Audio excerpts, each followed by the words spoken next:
show! From Michael Bay to Marvel UK, everyone on in between. Breaking news and toy reviews, every robot fans wet dream. Grab a brew and join the crew, become part of our scene. Bring your mom, let's drink her own, make sure you're at least 18. Welcome to the show, the party and Hasbro. Friday nights, let's go, Transformers the show. Hi everyone, sorry we're late. That was completely my fault. I was having microphone problems with you, Adam and Eva. But no worries, we've got such an action-packed show tonight. You'll forgive us for the 3, maybe 4 minutes that we were late. Right, so what we've got coming up tonight? Well, we've got our top 5 pretenders. Super excited about that. Discussion topic is the perils of pre-orders. So the Studio Series 86, that sold out a little bit quickly. But there were other avenues. We'll talk about that tonight. Andrew Wildman, he's going to be our Transformer artist of the night. We've got some art to talk about him. Jamie, you look surprised. What's up, mate? I'm just looking good. Surprised. He's posing with a video camera. I caught him off guard with the Wildman. Andy's quiz to find out who is the micro mastermind. Plus, we're going to kind of all review Blockies Soundwave, the Action Edition, and loads more. But always, we always start off with the news. I talk some TV, and now the news. Don't touch that dial. Ooh. Good news. Good night, Jamie. The blue steel broke his camera. Right, yeah. We've hit 15,000 subscribers. And it's pretty mad. And yeah. I mean, what do you say at this point? Because like things just have really taken off. So it's a bit mad.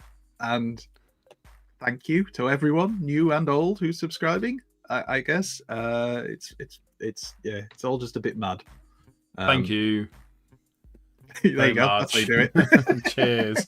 That's how you say thank you. Thank you. I'm very humble by this. It's very. What I've got to ask is why it's taking them so long. I don't know. Yeah, to be fair, about 3 years ago. Come on, what's going on? Sort yourselves out. Anyway, Thank you. We thought we'd start with that because it's big news for us. If nobody else. And so many people giving wonderful, nice messages of congratulations. It really means a lot. Thank you.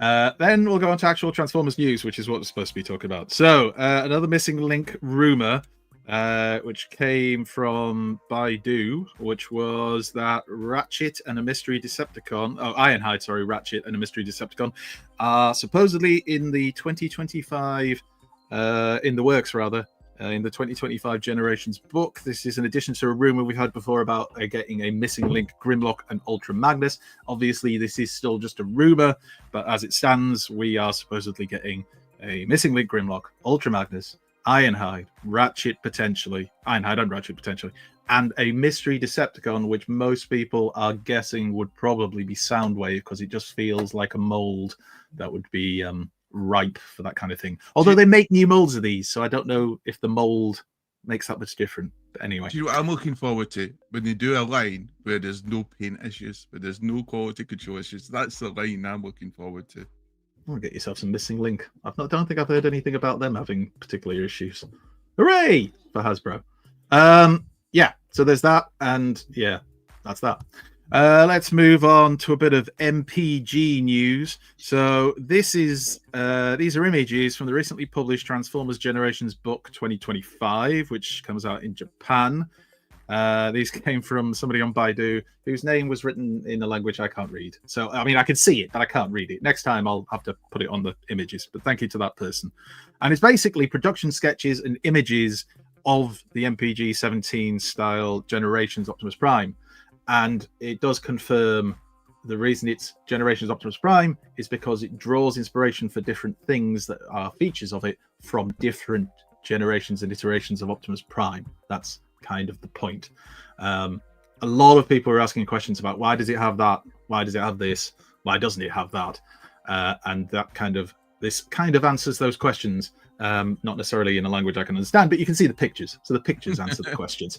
The universal look at the pictures. Sam's up for it. I think I'm on this as well. I think it looks really nice. I like the mixy mashy of all the primes put together, and it looks great in both modes. yeah, I like the fact that they have taken those little elements like that. I mean, the pictures, you'll pick it up just from looking at the pictures. Bit of Bayverse Prime for the back of the truck. There's some more as we go on. We already know about like the siege style axe weapon. Where's the other pictures that show it? They are here. Oh, there's his transformation, or at least something that kind of shows how it will transform. Pretty much like many other Optimus Primes, but you know, that's good. Means you're less likely to break it. There's the designer, whose name is Yuya Onishi. He did an interview about this, and he's confirmed that the MPG line in the future will have both generation style and animation cartoon styled figures. Is it weird that he's making me feel things that normally I feel for women? No, not at all. There's nothing weird about that at all. Good. It's perfectly normal. He's a very handsome man. Just in case we didn't know where it sits in the timeline, there we go. That's where it sits in the timeline. They've only done 4. They've done the timeline for 4. That's it. There's no other ones. There's a picture that literally just shows. Oh, it doesn't matter. We'll see it in a second. Strike Shield and Energy Axe. He does look chilled up, Optimus Prime, doesn't he? He's got like every weapon and manager, you know. Yeah. The piece Every of Optimus Prime one. I know you can see the 4 toys, or 4 toys or 4 versions that these tried to evoke, taking bits from all of them. I agree with you, Paul. I think that's good. Oh, he's pointing at someone. He's pissed. It's too warlike to be Optimus Prime, isn't it? But they've said how it's going to be generations and animation accurate, and they're very excited about this new line. Yet so far we've had Hauler and we've had this mashup Prime.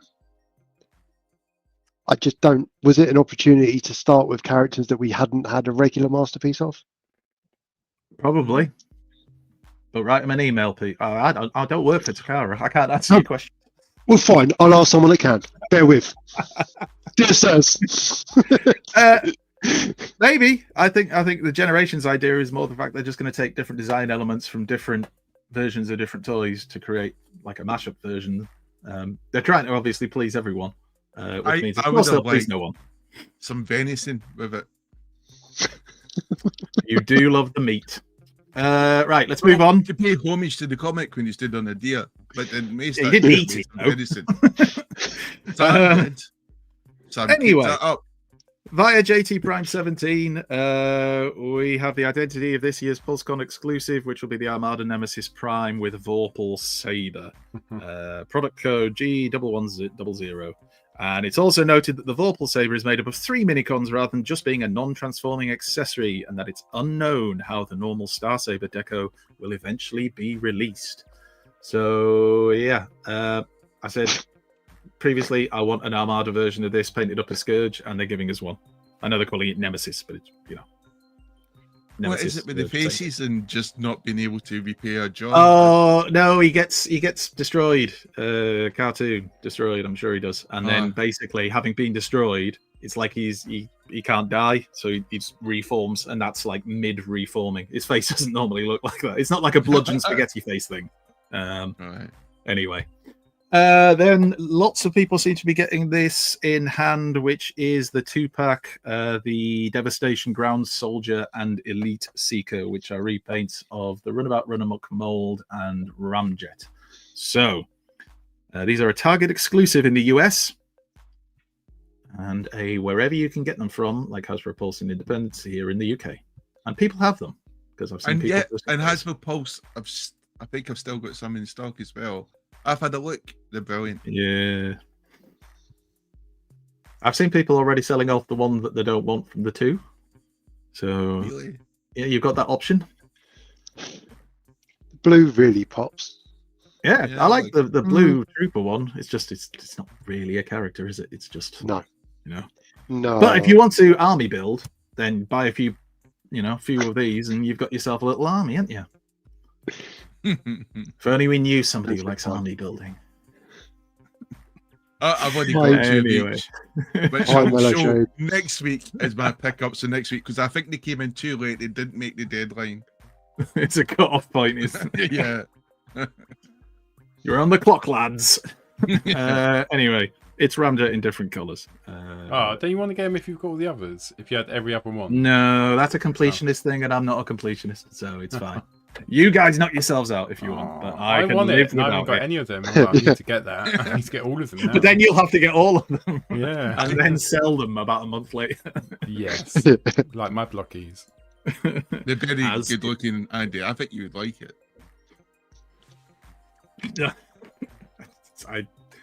Yeah, let's move on. Right, Notrub, with photos of 86 litre class G1 Megatron that make his legs look slightly blue again.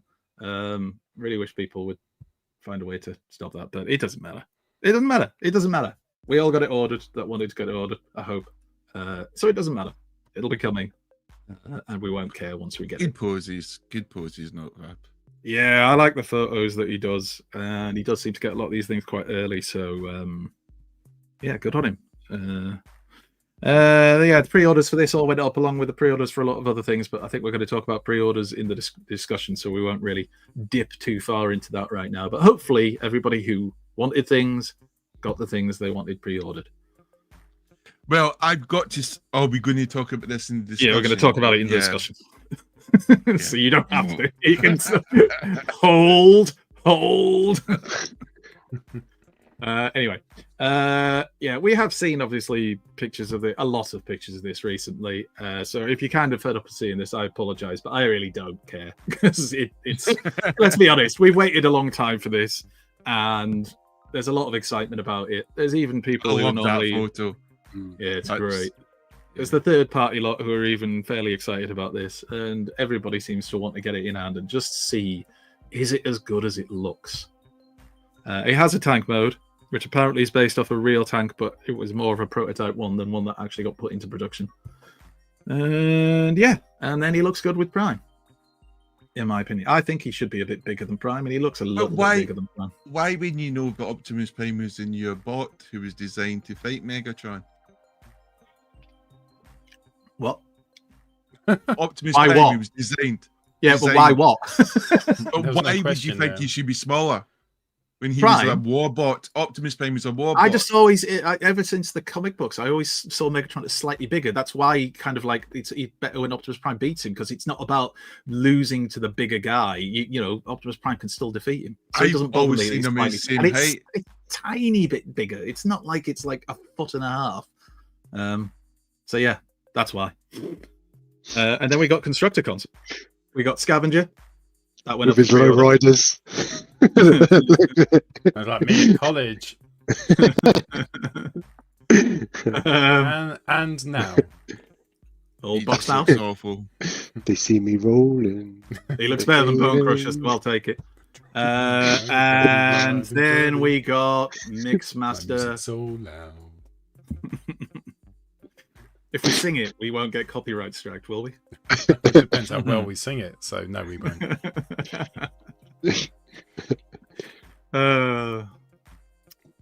I've just got that song going through my head now. Sorry, it's completely thrown me. Mixmaster is there, and lots of people missed out at first, but again, came back up. So hopefully you got this pre-ordered. There were places earlier in the week who still had it up available. They're re-releasing Grimlock, so I saw people very happy that we're getting a second chance to get Grimlock, because a lot of people missed out, and Grimlocks have been exchanging hands on the secondary market for a lot of money. So you're going to get that. We get the inevitable blue repaint for Thundercracker, which we all knew was coming, so it is not a surprise. If you're a fan of that mold, you will I be think happy. people wanted that a bit darker blue, though, weren't they hoping for? Possibly. I guess, again, it's personal preference, isn't it? I'm not collecting these, so it doesn't bother me too much. Oh, and then this was, what you call, Widowmaker. So, yeah, if you're a movie fan, Bayverse specifically, then I would imagine you're quite excited about this. I mean, ASI Widow. well, the live show they were discussing this being like Beast Wars being G1. They did say this color does not get enough usage, and I can understand why.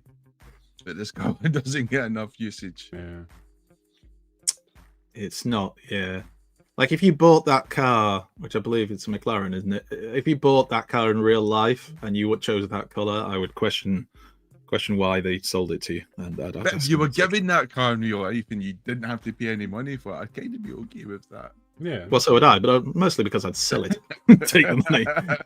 Who would like to buy my car that's the color of diarrhea?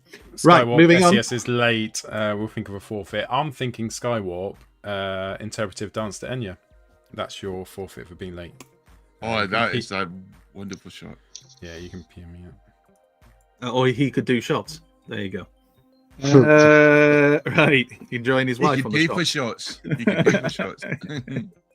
Right, Timeline's Heart of Steel, Megatron, and Bumblebee. We have seen these revealed previously, but we got the actual proper look at them. And yeah, if you're into the Timelines thing, this will be right up your alley. Right up. Thank you, Sideswipes Corner. It is a McLaren. Thank you for the confirmation. Who did you those also as well? photos? Is that from Takada? No, that was Pete. Pete's getting into photography. He's creating small sets. I don't know. I think these came from. Didn't they use these? Did they use these for the stream? I can't remember now. I didn't see them in the stream, I don't think. They must have come out after. I think they'll be Hasbro ones, but I couldn't tell you who the photographer is. Somebody might be able to tell you. Might be able to find out who it is who does the photos. That's just awesome. Usually. And then there's the box and the box art, which actually is really good.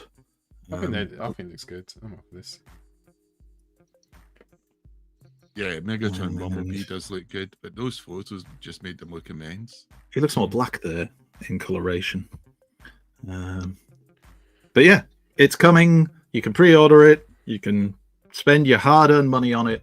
And then that led us on to the Pulse fan stream, most of which was stuff we've already seen. The interesting things that came out of it really revolved around 2 or 3 of the ones in this picture, because obviously we have looked at Megatron already. So we got to see a full Devastator for the first real time. Essentially the completed version. There he is.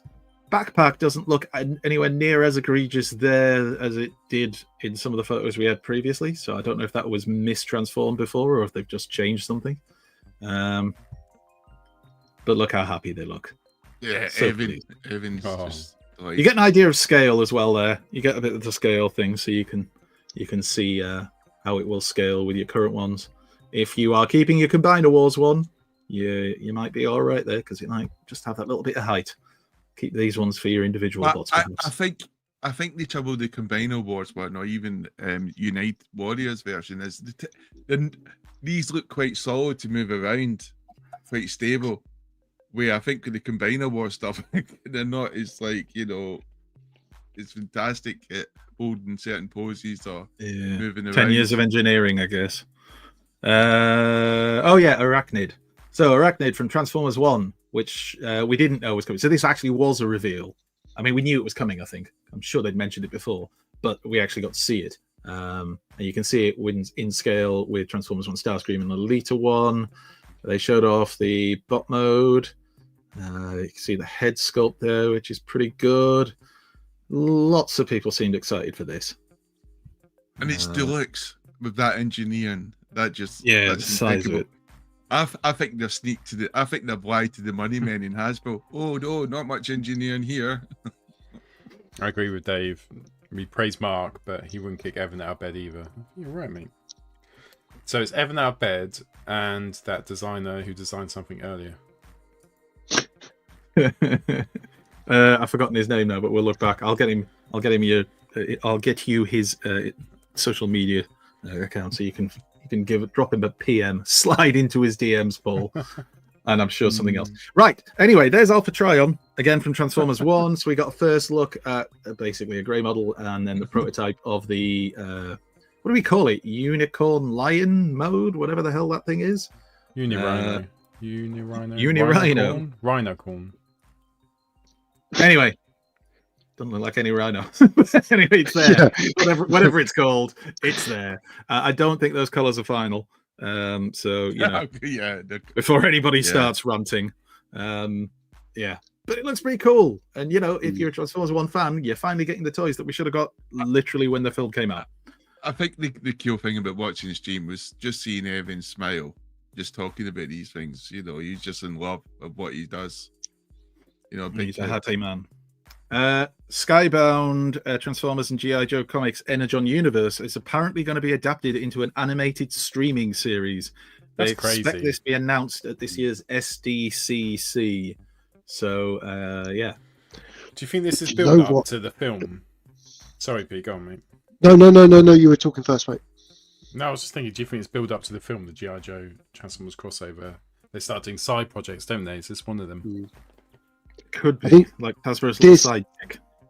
This could actually be, though, that what we've been discussing for weeks and months, in the fact that they could have actually a series that's tied into written media, or the written media that's tied into a series, and an opportunity to lay a real good foundation and be able to build upon it, because you'll be able to digest, the stories multiple ways. And Yeah. I'm well excited. Well excited. I'm well excited as well, because there goes my human G.I. Joe Transformer collection. I need to keep it now. Confirmation bias. We also got some Prime versus Prime. We got some comparison picks. Obviously, he only had the 5 members of Devastator rather than Poor 6. Prime But versus Prime. I know. Can you believe it? So hard to do. Oh. But he did get to do some comparison picks with some bots, so you can all see how they scale. There's Studio Series 86 Megs. It's been talking to you to kick ass. Grimlock. I really like his stuff. Devastation Prime. Which actually scales quite well with it. Stand on him. And Bumblebee. If anything, Ooh. I'm jealous of his youth. I'm jealous of Prime versus Prime's youth. If you're here for decades, we won't. He's got a youthful voice. Do you think he's quite young? What, 28? Well, he's in his 20s, which is young for us lot. So. Damn it, that's so young. And it's so Yeah. wasted, isn't it? Because when you're 20, you don't realise you're young. It's so fucking Yeah. stupid when you're 20. I know. I remember think he going must have been 25 quite going, young. Why?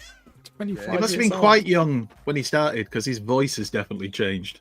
Like, you know, he's Broken. puberty. Yeah, basically, yeah. YOLO Park social media He's a accounts have shared soprano now. photos of Bumblebee movie. This is the AMK Pro Bumblebee movie Soundwave and Ravage.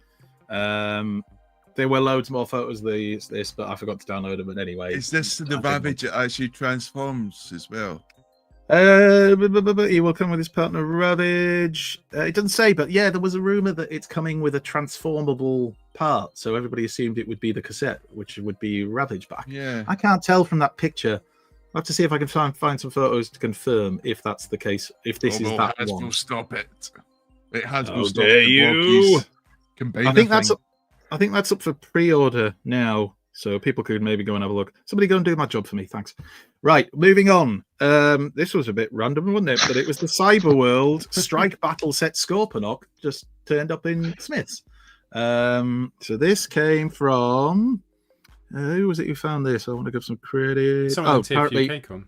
yeah, TFU it's Omega Supreme was the person on TFW 2005, but then the photos also got shared in TFUK and just widely around the world via the gift of the internet. So there it is, and it's a Scorponok, which immediately makes it valid. And we get some comparison photos as well. Score for not. Lay down. There you go. It looks like he's kneeling down and praying. Transform! Faith. You're not transforming. You're just laying. You're just tired. 60 quid You're though. just an adult. I know, £60. It seems a bargain to someone. There he is with Studio Series 86 Bumblebee and that Grimlock thing that That also Grimlock is thing was Cyberworld. cool. Have you seen it Yeah. in Smith's? I'm half tempted to get it. It's bigger than I thought, namely a sex tape, but it actually looks quite cool. Really good. I tell you what, since we hit 15k, Paul's gone all sexy tonight, hasn't he?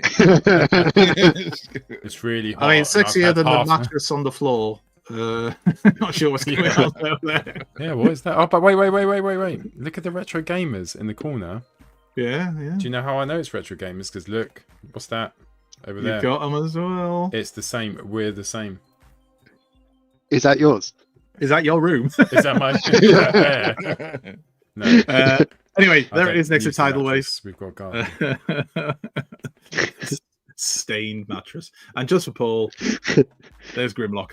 So you can see the size of it. He's nice. So there you go. There's that. The next thing is Oh my to God, do with He's got the same, honestly, like the Transformers in the background. Like, just go back to it. Like, literally, I'm Are you just sure here. he's not in your room? Look at this. Look at the ones in the background.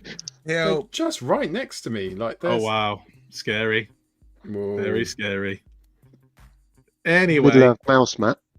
while we contact somebody to come and check Paul's house for cameras, here is Prime, but with a new head. This is from Achai. I think it's Achai Studios. This is their head upgrade kit. So they've been doing quite a few of these recently, which we have featured. And this one is to give him a more Primer-ish head than he perhaps was given at the start. Thoughts? Oh, there's two faces. So it's the normal face, and then there's a battle mask face, which is the one you can see there.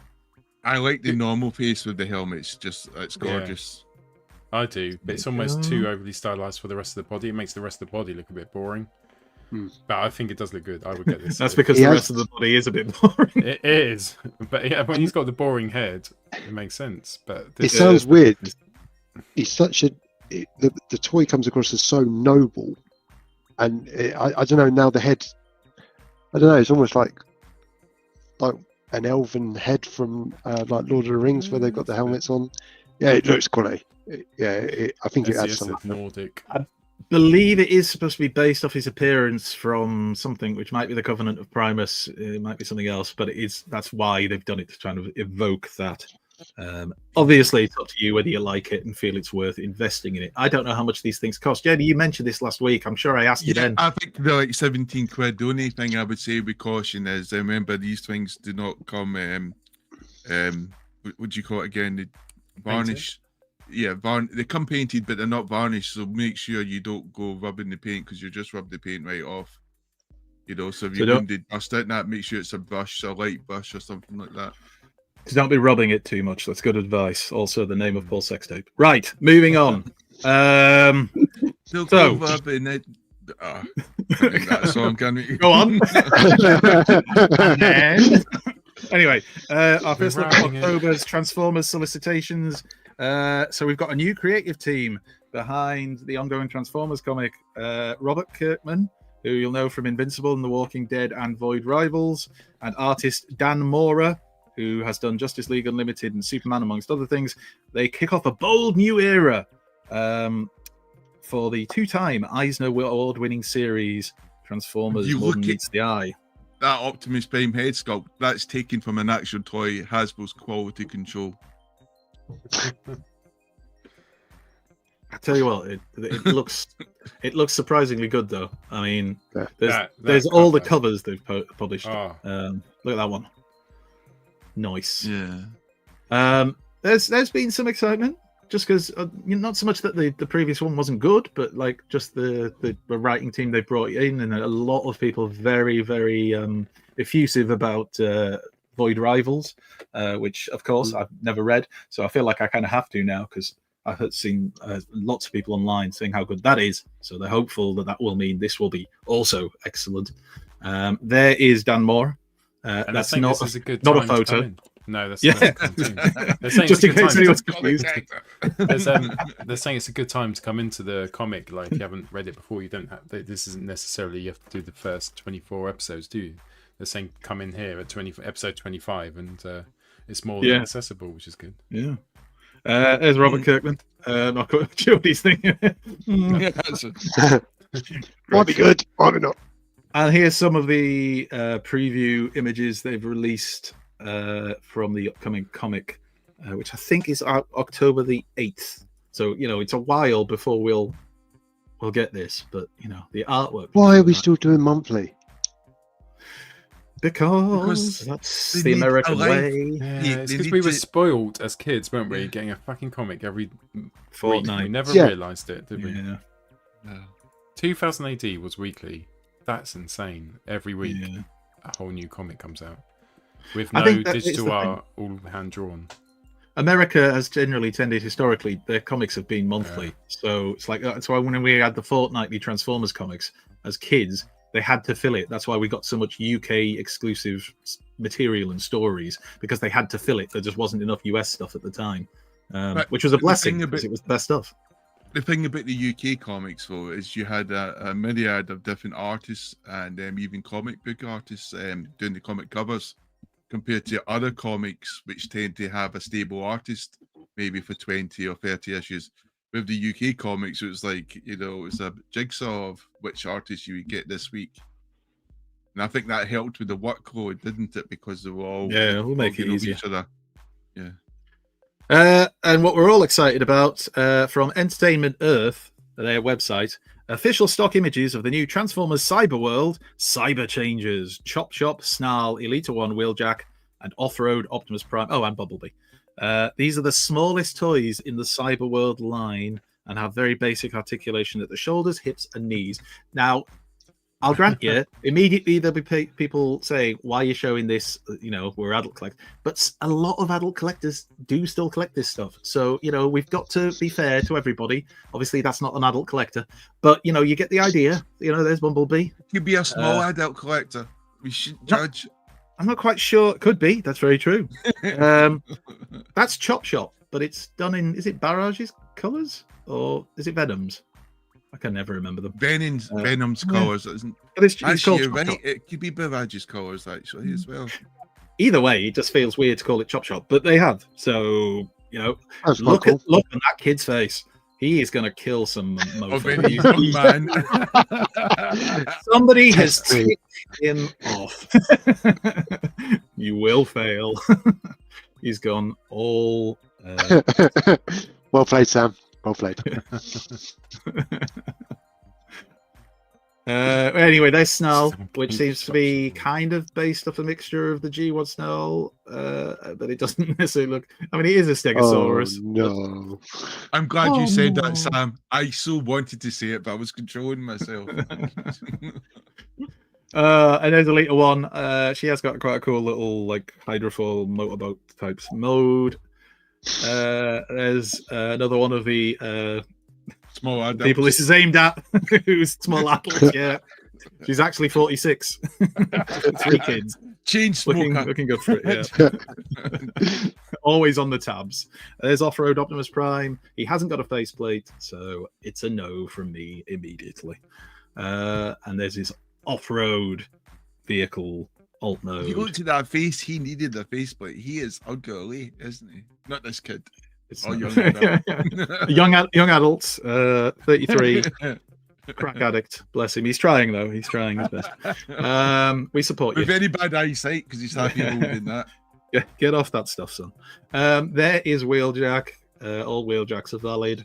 And yeah, and that's it really. You know, feel we have to share. And then that takes us on to some potentially, well, this was news that then broke before other news to do with this news, which will make sense as we go on. So this news broke, which I still think we maybe should have a chat about more in the discussion. Michael Bay is apparently returning to direct a new Transformers movie at Paramount, and this is all over the interwebs in terms of a rumor. May turn out not to be true, but let's be honest, it probably is, because he just keeps coming back like a bad penny. But that then was followed, I mean, that was like terrifying enough for people. That was followed by Josh Cooley. No, that's Josh Cooley. Basically, he's there because the rumor has now been updated to tell us that Josh Cooley has apparently reportedly signed a deal to direct a live-action Transformers film.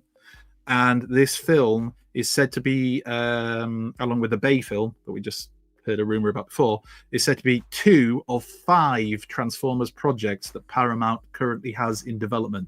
So all that stuff about us not getting movies does not necessarily seem to have held up. I will say nobody this knows with what the other Davis. 3 are yet. I will say this with Davis. He did make Transformers mainstream. He brought it into the popular culture, and it also made other Transformer movies in the sense he didn't need to do the world building because it wasn't an adult who didn't have some idea what Transformers were. So he made other projects easier for other creatives. And if he comes back and he kickstarts and he goes in some cool, different, zany direction, then that might be good. That might be good for the franchise. It could be a disaster, or it could be a success.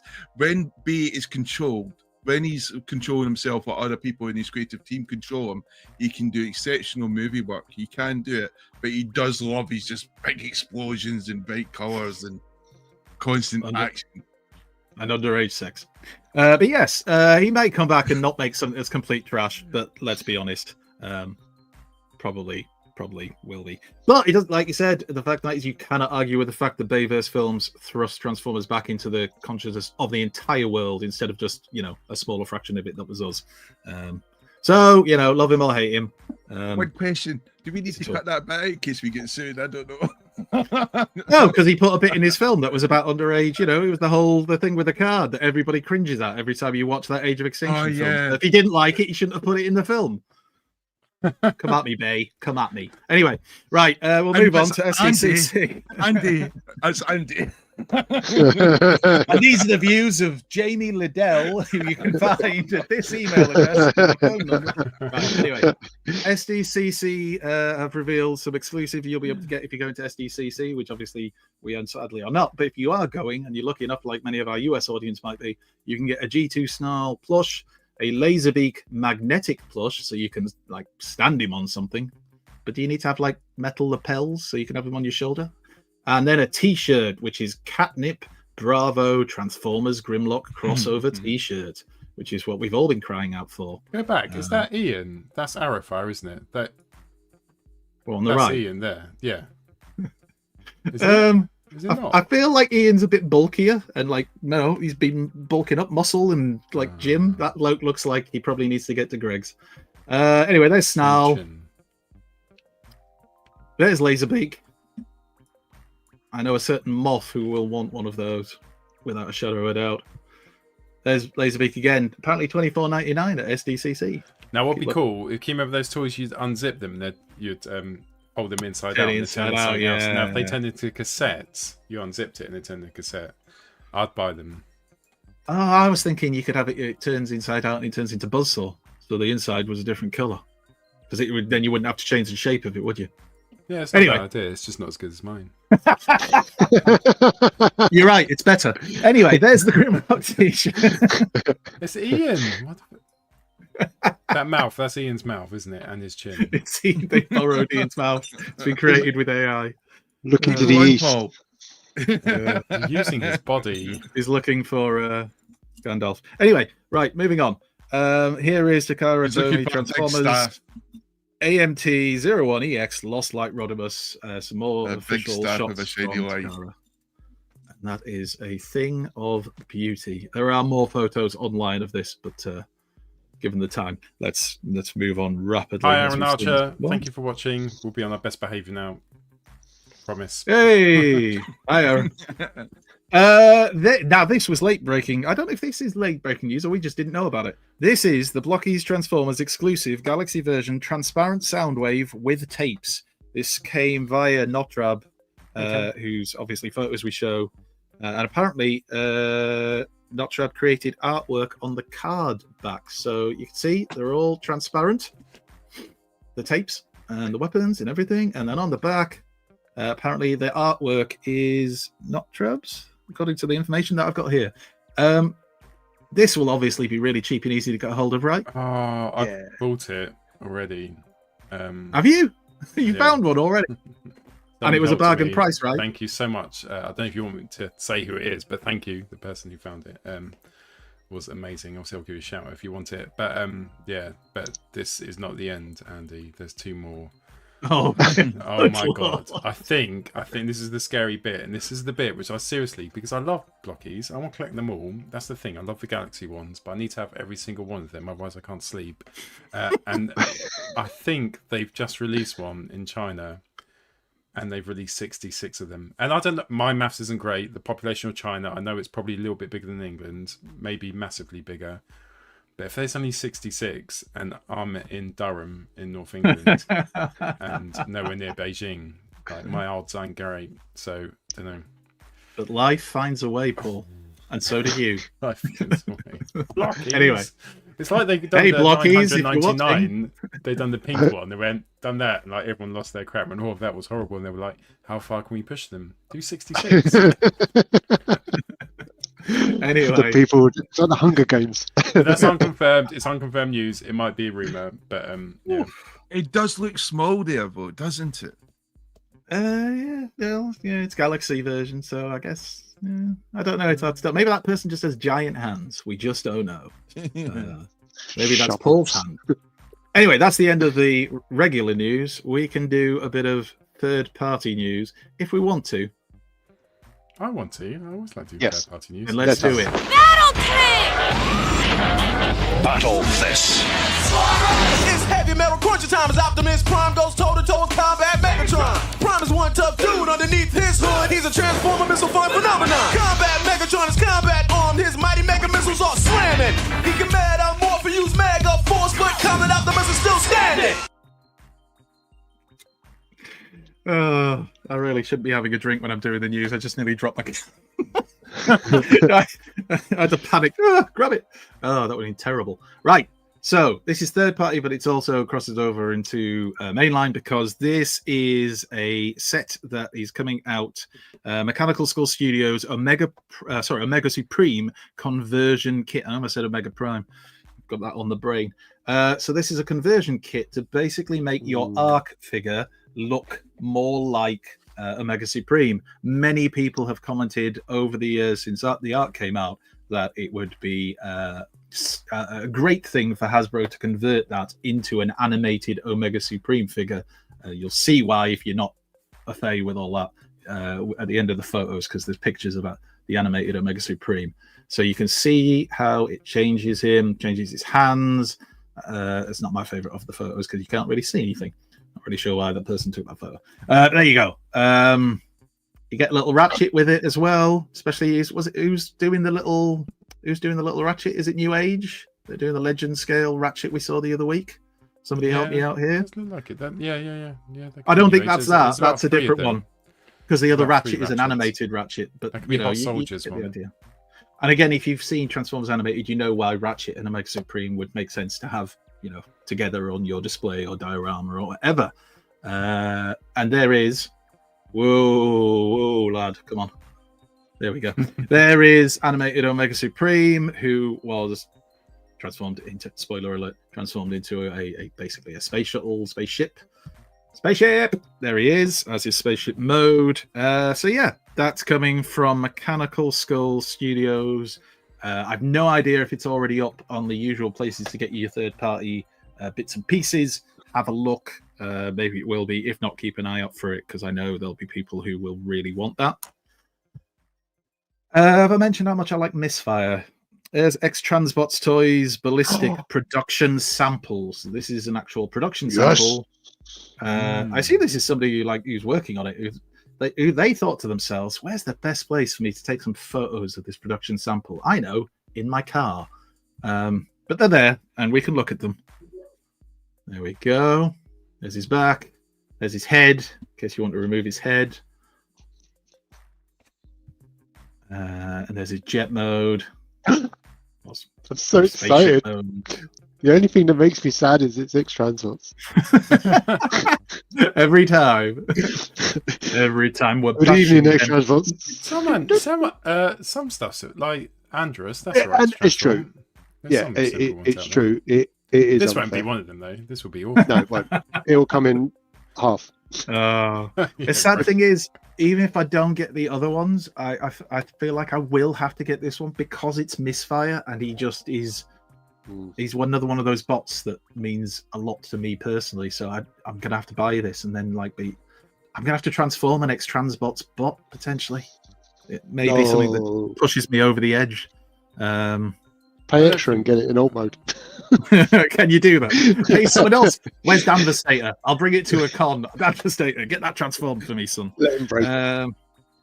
Anyway, it's been a while since we talked about Dr. Wu. So here we are, Dr. Wu. And here are all their Constructicons who form Cyber Hercules, who's definitely not Devastator, but is.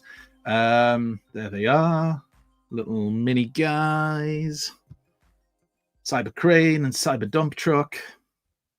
So yeah, if you want a Dr. Wu-sized Devastator.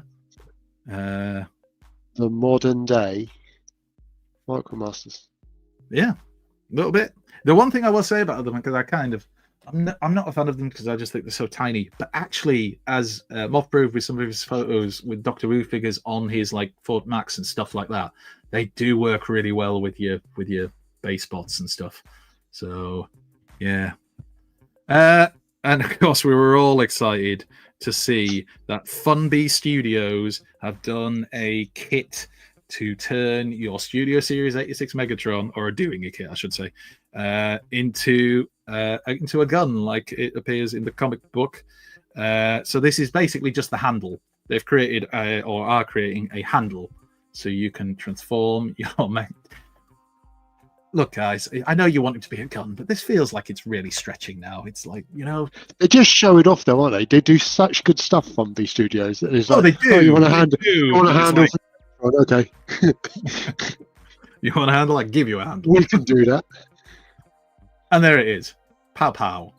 So yeah, keep an eye on Funby Studios. You can buy yourself this kit and do that if you want. Let's have a bit of Beast Wars now. Flame Toys, Furai model Beast Wars Megatron. This came by Weibo user Jianli Zizen. And if you're a Beast Wars fan, I'd imagine this is pretty cool. I like the posable fingers. It does look cool. I think it's cool. Pete, does this not reach out to you in some sort of, well, not this photo. I Yeah, like ones- that pose. That's a good pose. The photos are Clever. very good. And Flame Toys do some very good stuff. That is the best you're going to get. Begrudgingly. Anyway, it looks pretty good. I'm sure it will be available for all your usual favorite sellers of these things. Yeah. There's the box. The box art's cool as well, to be fair. Box art is pretty cool. I mean, obviously it's not Cyberworld Scorponok, but you know, it's pretty good. So we will move on, and I can't remember what's next. Oh, it's more. This is Come on, Li Jiang Tyrannosaurus Rex, which is Beast Wars Megatron and Transmetal Megatron. And Pete, get the tape measure, son. 24.5 centimeters, which is 9.6 inches. Weibo user, the not so excellent Shan Ling, shared these photos. There we go. Sizable. Yeah. Got some heft and some chunk to it. There Definitely. you go. No idea or no information on like when it's out. Is it already out? Can you get it now? Pre-orders, anything like that. But have a look around. Go check again all your reputable suppliers and see if you can pick yourself this one up. Let's make that photo a bit bigger there. Hey, would you ever phone these suppliers up and go, "Don't stock this," and just hang up? Smear campaigns.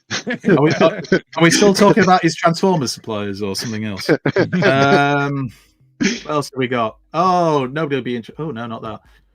Nobody will be interested in Mask, will you? You guys. Nobody interested. So, loyal subjects, this is the SDCC exclusive Mask. It's just awesome. But but it's not more characters, this one. I think, isn't this the one that comes with two? And Bob. Bob. T-Bob, sorry. I think Give me a this looks second. awesome. Yeah. It does. There we go. He's seen stuff, and It's look at it. Look at it. imagine flying down the street. Too on that many bad boy. masks. Too many Yeah. masks. I just like the fact they've got eyes. Raymond Toys, notice that they have eyes. Raymond Toys. The toys have eyes. Anyway, there it is. Mobile defense Oh, unit. that looks amazing. doesn't Yeah. it? Like, that looks Yeah. so good. I just can't wait. Now we're at It'll 15K. come We with- can leave Transformers the show and start mask the show. Well, yeah, we unleash ourselves now. It's got 3 figures then, hasn't it? Because it's got the 2 actual mask figures at the bottom, and you can see it comes with the kid whose name I can't remember, and T-Bob. Somebody in the chat will be able to name all 3 of them for us in the next 30 seconds, starting now.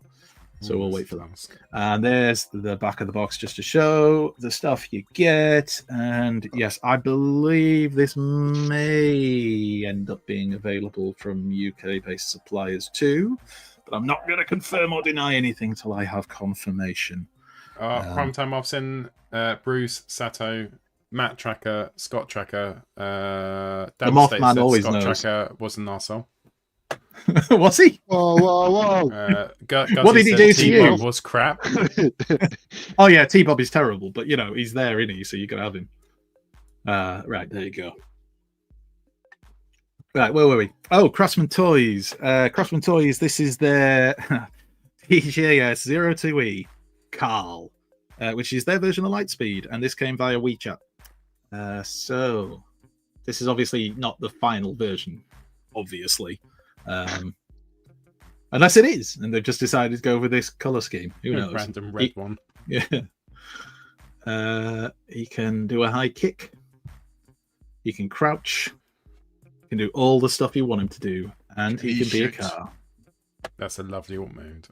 To be fair, I can't do that anymore. Knees won't. Shoot knees your won't load. handle it. No. What? No, it's just I said the last thing I said was, "Can he shoot?" And you went, "To be fair, I can't do that." And I went, "Whoa." I was talking about him bending his knees. You might be talking about shooting loads, but that's on you, son. No, I Keep it asked that clean. last. I said, Keep it "Can clean, he shoot?" Jamie. And you Another thing to answered, cut out. He's such a pervert. I'm not cutting that out. Andy That's walked into it, that. Andy created this. Not I me. didn't walk in anything you shot. Trust me. Anyway, there you go. There's a car looking lovely. And there's the... It looks good. But it's not all, because Craftsman Toys also put up these photos, or at least we got them from WeChat. So this is DJS02D Jet Strafe. Obviously. And I like Really this looking as well. forward to this. We see it every week with the photos, but Yeah. genuinely looking forward to it. Thank you. All the Craftsman Toys stuff, everybody who's got any of it seems to wax lyrical, so does make you hopeful. It's just really lovely. And I think there's one more thing, and there you go. So this is Magic Square's Masterpiece Bruticus in full combined mode. Blast off hands and pants are a test shot. The rest are all the released figures. Cracking pants from it. I genuinely TFN is think not- this is going to be massive. It's going to be huge, isn't it? Inkster Prime says TFN next weekend. 5 weeks? 6 weeks? 5 weeks? 6 weeks. 6 weeks. It's not long. Soon. I reckon that's going to be at least 16 inches tall, maybe 18. What's the biggest combiner? Zeta Toys Superion. Well, no, Fans Toy Superior is quite big as well, isn't it? Yeah. Oh, Well done, mate. Magic Square. I got to move. Right. That was good news, Andy. Thank you so much. Let's do some pickups. What did we get this week? It's going to be a bit of a long one. We now return to the Transformers. Which combiner uses filthy language? Boot a cuss. It's quite funny. Right. Oh, I'm not laughing at the joke. I'm just laughing at the fact he made it in public for all I time. thought it's funny. Mick said Zeta is the biggest. Zeta. Oh, yeah. Oh, Right. there's a shout for bringing back Fans Toys Innuendo. I would love to. A lone but voice. Andy, Pete, and Jamie don't want me to. Hey, Want to leave the show, I said yes. so- I said yes to it. Don't throw me in. All right, we'll see. We'll see. We've got loads coming up. So we've still got we've got the quiz coming up. We've got social corner. We've got our favourite. Well, it's Andrew Wildman this week. So our artist of the week. We've got some of his art to look at. There's that and more coming up. But first of all, we've got pickups now. And can we start off with you, Pete? What did you get this week? I only got one thing this week. It is the popular yet often forgotten Lego replacement, Venado.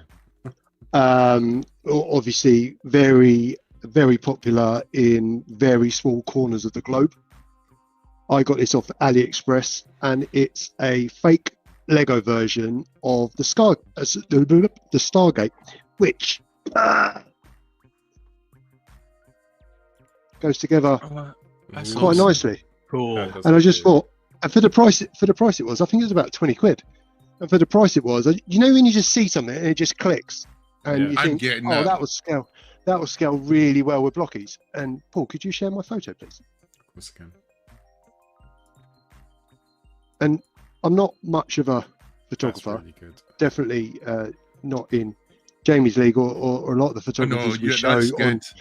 That's a on good Social photo. Corner. But you know when you just see something, it just clicks, and you have an idea in your head, and you just, it just worked really well.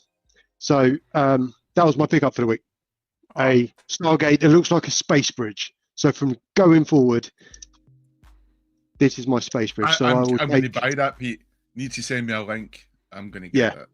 No, it was wicked. It took ages to build, but it was quality. We'll get the link and yeah. we'll share it in the I'll put it in the show description and on the Facebook group, so head over to there if you're not there already. That's Pete, that's awesome. Yeah. And that was my foresight to one see pickup. that. My pre-orders have not turned up yet. No problem. Jamie, do you want to go next? Yes. If you can share this, we could all just jump in this. I think a lot of us managed to see Paul and Pete do an epic build of Action Edition Soundwave, the sort of latest Blockies. We got a bit phenomenal tired figure. at the end, didn't we? Yeah, but you pushed through, Paul, and you managed to finish Soundwave at least, and I think a couple of the cassettes, as I recall. No, he I cheated. cheated a bit, yeah. I done lazy speak. Cheating or being artistic, poetically, I don't know. Pretty sure it was cheating. I think that's such a harsh word in these days and age. Technicalities of maybe misrepresentation. But anyhow, he did do a good job, and Pete was storming through it as well. It is an epic build in a sense compared to the original Optimus Prime, which was a fun, easy build. Megatron gets slightly a bit more complicated. Soundwave, I think, feels more daunting because once you've done Soundwave, with the added articulation, the ab crunch, and the way the sort of waist will swivel, and the way the limbs can extend because of the gears they seem to have, it sort of mimics kind of the stuff you would see in Transformers 1, actually. Because of all that added stuff, it does take a little bit longer. And then you have the cassettes. So you have to build them, and you've got to build the weapons, which go into a lot of detail as well. So it does feel more like a Goliath task. But what you do get is a wonderful set of instructions, which will take you through this journey, even better if I have it the right way up. All nice and coloured, all wonderful detail. So each part can be defined, so you can double check the orientation, and it will hold your hand like a gentle mother caressing you. I just sounded wrong. Can't say it yourself, Daniel. Can't stop yourself. Caressing a gentle newborn baby.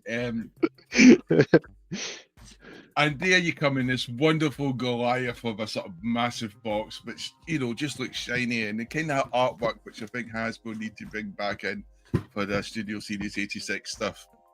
But yes, very nice shiny box. But yes, you do get this Soundwave, and as you can see there is with Ravage and a blue Rumble.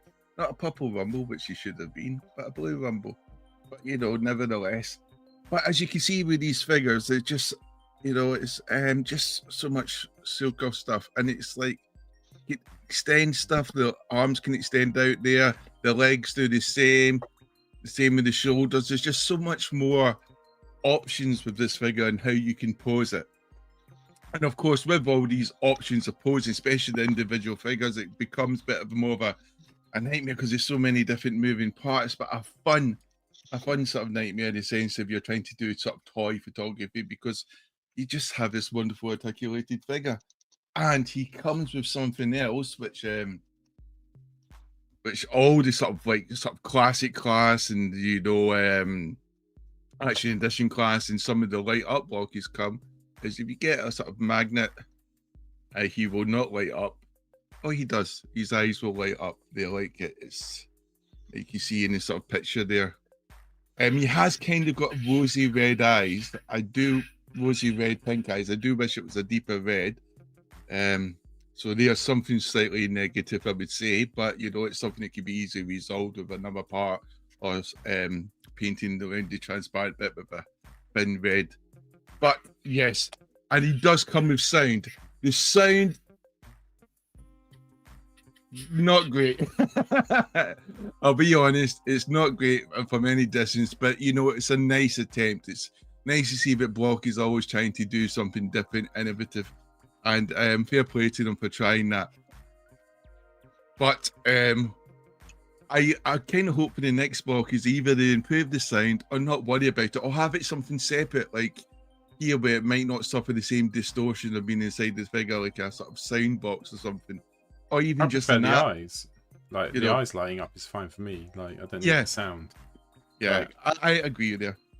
I am 43, and like if this is aimed at like 12-year-olds, they might disagree and they want the sound, but I'm all right with just the eyes. And I think it is we could do this. We could do the sound for Soundwave, can't we? We can go, you know, as you command, Megatron. You know, we can do all that stuff. We can do the sound. We can speak it. We don't need the sound box thing. But it is a wonderful, fun build. Oh, it was great fun. False is asking, is it out already? I got mine from a link that Pete shared with me for, was it AliExpress? So we got ours from AliExpress. Jamie, where did you get yours from, son? I got mine from Blockies, which means it's coming out in the UK. It should be, you know, very soon. So hopefully places to look could be Primetime Toys, In Demand Toys, Kapow Toys, Transformers. Battersea sometimes gets these things a little bit early in their store. So I would look at some of the key independents in Transformers Battersea store, and hopefully you'll get that sort of localized Soundwave, so you can actually understand the instructions a little bit better. There's Ravage. Ravage is just sex and legs. I mean, seriously, he's just like, I'm thinking he's going to be part of my G1 collection. I'm going to have to think about it, because he kind of reminds me of comic book Ravage, who was much bigger and almost like a loyal pound to Megatron, even though I know he's a cat. But yeah, he's just an epic figure there. Rumble, with the purple Rumble, hopefully they will do eventually. I hope they give him a little bit more articulation in the head and maybe hands that open and close. Not asking for too much for accessories and Blockies. I hope you do understand. I just want more, because I am greedy and uncompromising with my greed. But lovely, fun figure. Do you think with the Rumble, the only thing with that, like he is almost the size of a Blockie? Like, and I just think if they just made him a proper Blockie, that would have been really cool. Like I've got him there. That's the size. He's what, centimeters short? And it's almost the same. Like, it's almost that you build it the same way, don't you, as a normal Galaxy class Blockie, but it's just a tiny bit smaller. Missed an opportunity there, Blockies. Gutted. Yeah, and you got Ratbat there with these little rocket pack stuff there, which I think Hasbro's done with their latest Ratbat. So it's nice to see Hasbro catching up with Blockies. So well played there, Blockies. Also, you've got Cyberchorian Laserbeak, because I think you've got normal Laserbeak when it comes to with Megatron. So they gave us Cyberchorian Laserbeak. They could have given us a Buzzsaw, but you know, they've given us a Cybertronian Laserbeak. So wonderful accessories there. You obviously get a small Soundwave, these cassette Ghetto Blaster form, which I think was its Spike took into the Autobot base in episode 1 and just helped Soundwave get in there. You got other accessories like the pile drivers for Rumble. He's got a drill piece as well. So all gruesome stuff that Rumble loves to do to cause absolute mayhem. And just looking at some of the photos there, and there's the whole team together. And yeah, they're just fun, and I think they're good for display as well. You obviously got a stand as well to keep everything nicely together. And there's only been Optimus, Megatron, and Soundwave. So I don't know which the next one will be. People have put money on Starscream. I would like a Jazz. I think Jazz doesn't get enough love. For someone who's second in command. Yeah, second in command of the Autobots. I can see that.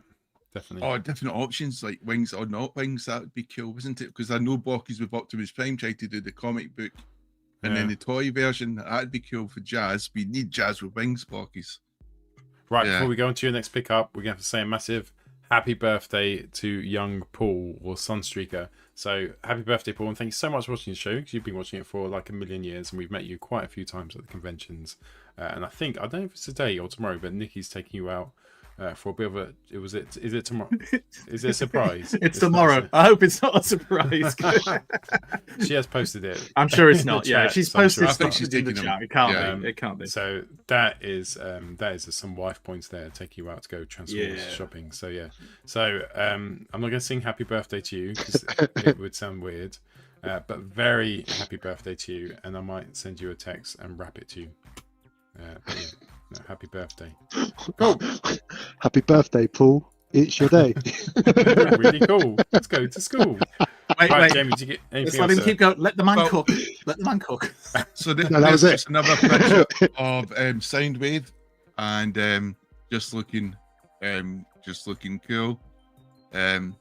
Just a good fun figure, good articulation, hands open and close. As I said, with increased complexity comes with increased lots of things you have to watch out for.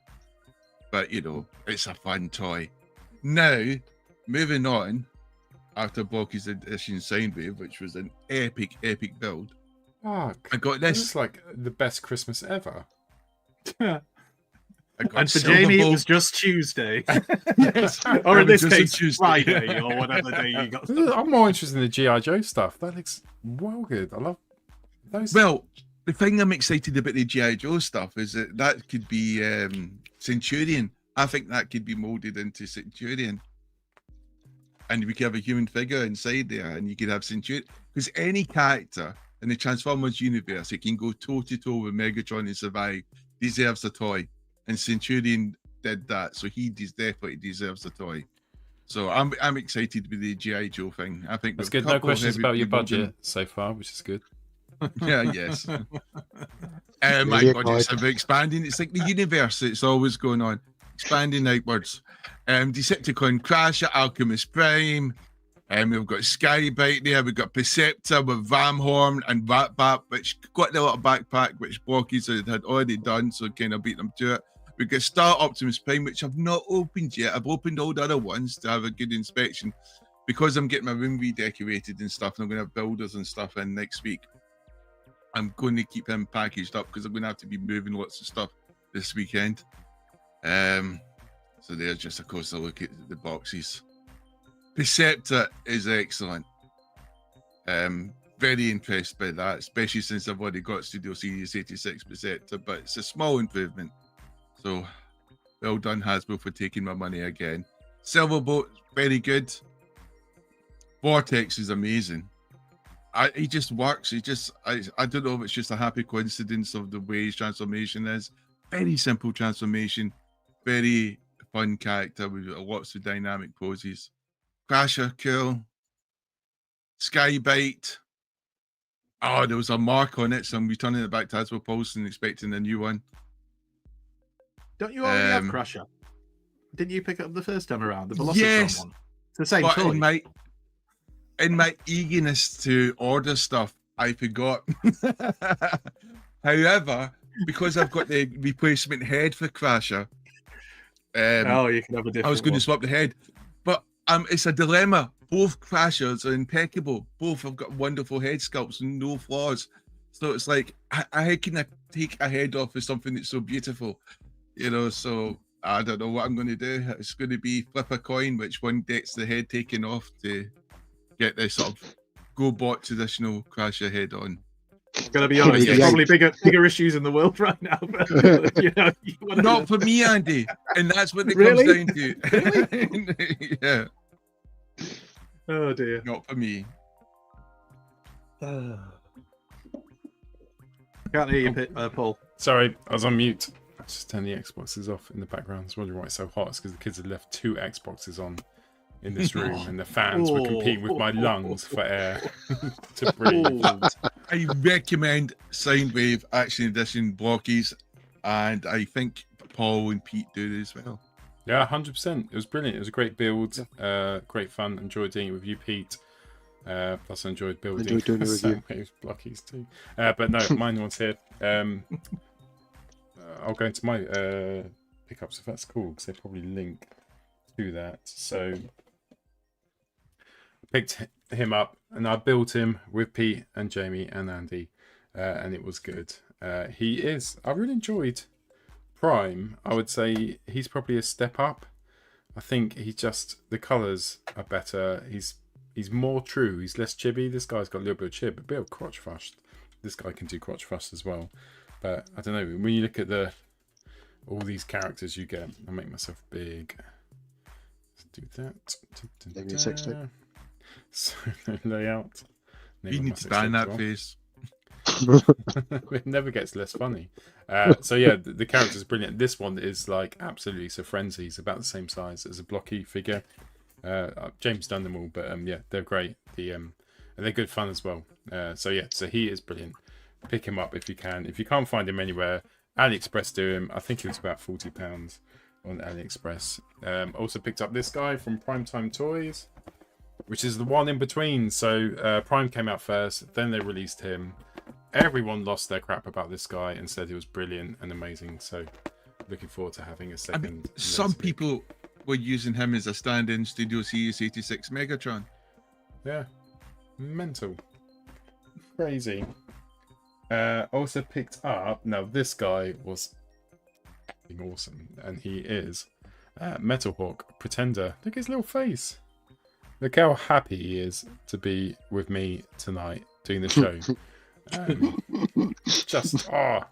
Like Pete, I know you've got him. Just clipping all the bits on him to make him a bloody pretender was the most fun a man can have with his clothes on. So thank you, Metal Hawk. You were great fun. But yeah, no, he's great. The only one that scales with him of all the Transformers in the whole wide world, and I've checked them all of them. The only one which scales is Black Mamba. They're exactly the same size. Everything else is slightly bigger, slightly smaller. Masterpiece, bigger Masterpiece, Headmasters. So yeah, so please, Fans Hobby, do more of that. Fell down a bit of a AliExpress hole. Got Hawk Modular AR Cosmo version 7 Tactical Mover Diaclone.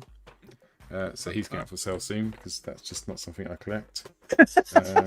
I don't know why I bought him. He looked cool. He's funny with the bits which he transforming. Got him £15 from Primetime Toys. It's Studio Series 86 Prime, the KO version. And as Lily would say, you can't go with a black wrong with a black Prime. You can't go wrong with this one. £15. So how much did I pay for £90? £90. Yeah, it'd be about that. I'll be throwing those numbers around willy-nilly, Paul. This guy for £15 is just... Oh, I just want every single colour in this would be lovely, unless they're going to do the Earthrise mode. Other than that, I picked up, I think it's MS-23 Springer. He's lovely. Transforms so easily, such an easy transformation. And, you know, I sometimes use Legends to have a go at Hasbro. When you get something that good and that small, like, and you upscale it, like no one really upscales them, but why can't Hasbro do that? Because it's brilliant in all three modes and it costs £20. Surely Hasbro could do something similar and make it better. I got DX9 as well from Primetime Toys, Chrome Dome to go with Brainstorm. Good. Well, she's a massive upgrade on the Mech Fans Toys one, and I think I'm down to my last two. So also got Zeta Toys, Legend Scale. Nice. He's so lovely. Like, and he's got so many bits which you can like. 16-year-old me, 8-year-old me, 43-year-old me. Is just so interested in this. It's got so many different bits you can like play with and make amazing. It's just a really cool Legend Scale Fort Max. And then the last one was, and the most exciting bit of the night is, it's really heavy. Is Cyan Culture Scorponok. This absolute beast of a Transformer. It's been probably my favourite pickup so far of this year. I really wanted the Earthrise one. I've got Black Zarek. We got him in the game sale. I prefer this guy, and I think I would prefer, if I had the Earthrise version of this, I think I prefer this one. Although I did see the Earthrise version of Scorponok with all the upgrade kits in Moth. I got to stay around his house. He was very generous, and he showed me his Den of Delights. He had the Earthrise kit with all like the extra bits, on him, and he looked fantastic actually, the Air Force One. But this one, he's just so beautiful, and yeah, he's meant to be legend scale, but he's fucking massive. So I don't know where he would go. And the last one, oh yeah, there's one more. Where's he? Box.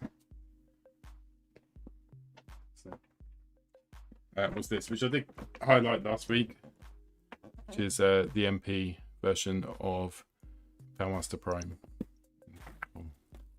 He's in my bed, so that's why you can't see him. He's up there. Oh, there was one more thing I got, which wasn't a Transformer. It was to do with Transformers, and it was the first 2 volumes of the Transformers comic, the Skybound one. So that's volume 2. Volume 1 is upstairs with my glasses, which I need now to read it. That was me.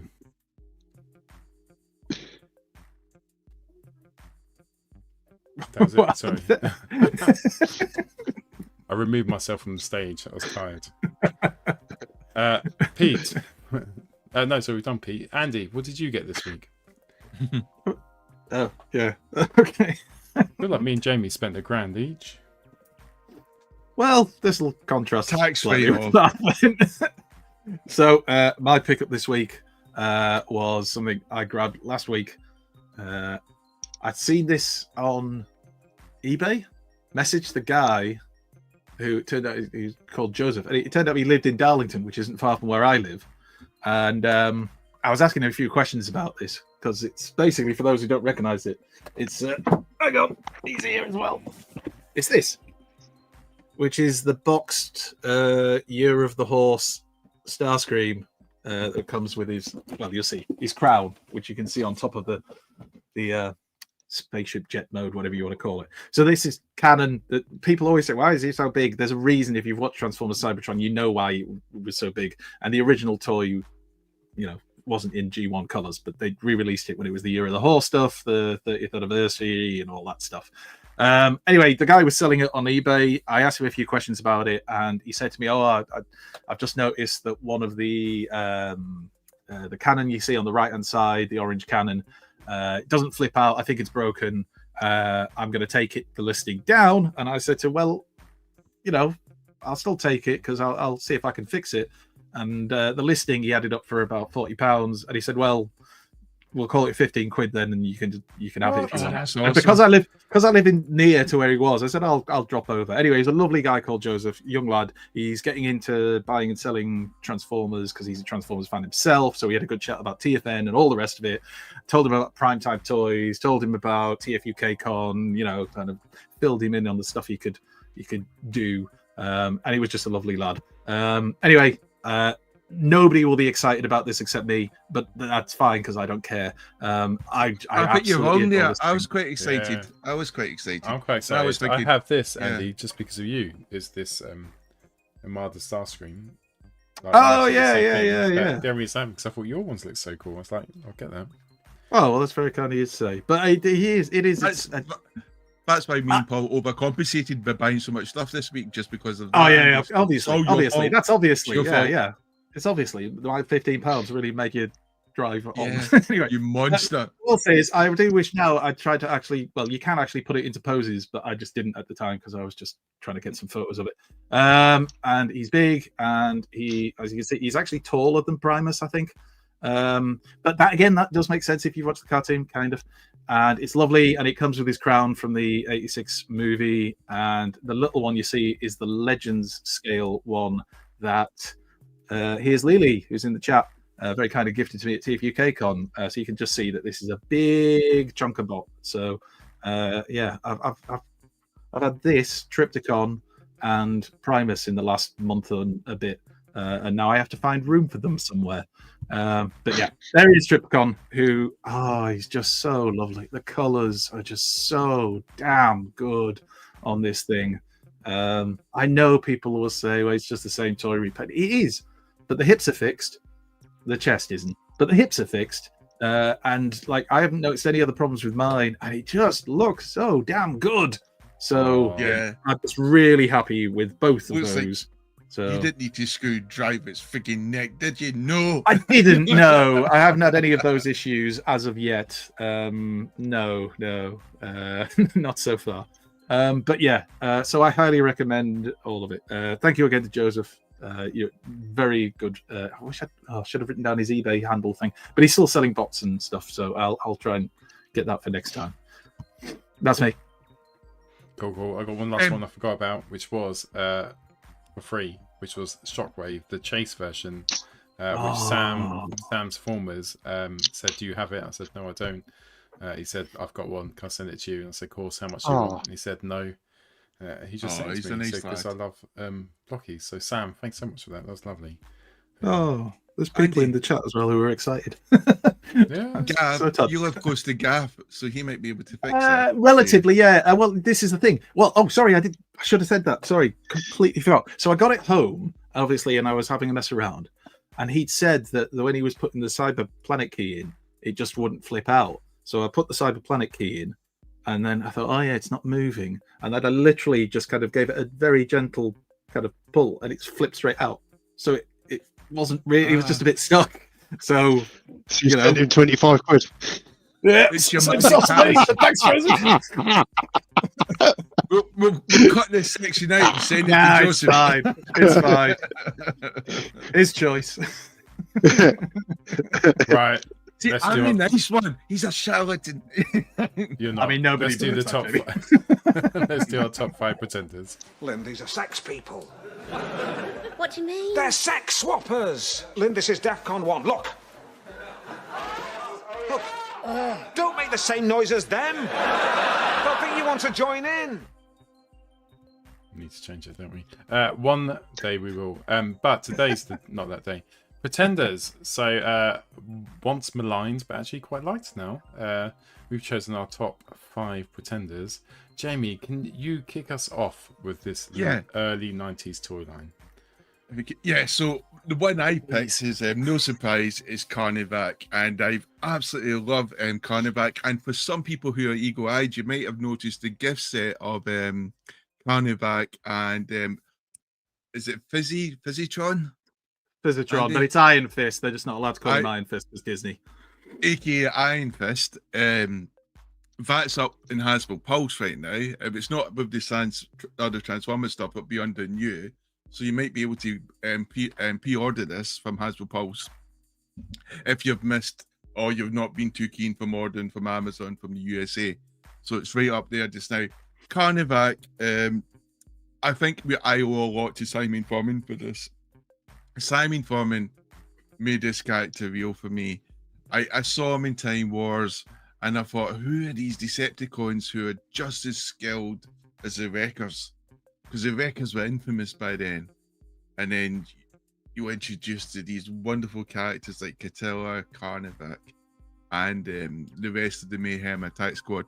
And then you watched as they all got obliterated, destroyed, ripped apart, disintegrated, blown up, begging for their lives as they get crushed under the heel of Galvatron, spoilers, and clone Megatron, who we all thought was Megatron at the time. But then, even after that epic story was over, we had more. We got introduced to the Mayhem Attack Squad 2, which had your sort of 3 other pretenders like Bludgeon and I've forgotten the name, the guy with the trident, Octopunch. And the bodybuilder dude, whatever his name is. Stranglehold. Stranglehold. Which is a bit of a weird name, actually. For this bodes well for the quiz. I know. Stranglehold. And Catilla and got murdered by those 3 and the other 2 members of the Mayhem Attack Squad. And Carnivac took his revenge. Absolutely hunted them down one by one, and they were scared out their wits with Carnivac. And Bludgeon, he was no match for a true warrior like Carnivac. And so, because of Simon Furman's writing and the artwork of the wonderful artists at the time, Catilla quickly became my favourite. And this sort of very static, stable pretender shell, your imagination was set on fire, and Carnivac was alive, and suddenly a toy which didn't look that great when you first had him as a kid but when you got to read the stories, that toy suddenly became immense. And for an adult like myself, much older and much later on, highly sought after, like most of the Pretenders were. I just had to grab them. And Carnivac is just one of my favorites and still looks gorgeous today. That's the thing, you know, you're talking about nearly 40 years later, and still, I mean, there he is with the latest Springer incarnation, and he looks as though you could have bought him a couple of weeks ago. He really does look that good. Now, I don't know if that's down to my exceptional care routine, which I carry out for all my Transformers, by making sure Meilin will dust them at least once a month and shouting commands from afar, you know. Or it's just by sheer luck, because when you look at some of the new toys we get, you know, they seem to discolor, don't they? Maybe a couple of weeks, a couple of months, people complaining about something going on. But these toys, even though they weren't built to last, they weren't meant to exist for another 40 years. They didn't think like that, but they did. And I'm glad for it, because it's an exceptional toy, an exceptional character, and I love the modern interpretation as well. And 40 years from now, who knows, there'll be another bunch of guys, maybe not exceptionally good looking like we four are, but not bad, close to it. You know, especially modern plastic surgery, I guess, at that point will probably help them to maybe gain their looks and stuff. They'll be talking about their Carnivac and their favourite Pretenders. Great choice. Right, Pete's gone. Could you share my photo, please? For me, it will be Skullgrin. So Skullgrin was the only Pretender I had as a kid before the classics were released, and I bought it because of this artwork. This was on the back of another Transformer I had, and I just asked my nan, who financed my Transformers collection when I was a kid, that I needed this goat head, buffalo head randomer. So I got it from Woolworths. Sadly, it's been lost in the abyss, I think, from when I was a kid, because I don't have it now, and I don't really remember where it went. But it wasn't the best toy, not gonna lie. The belt, I remember, was the worst thing, because, you know, as a kid, you're putting the bot in the right, so you got to put the belt on. Why? Well, you don't need to put the belt on at all, but you do. So it was the hardest thing to get shut. The head didn't move. The arms went up and down. The sword would get jammed in his hand. It was just, I loved it, but it was just a nasty toy. The tank mode was okay.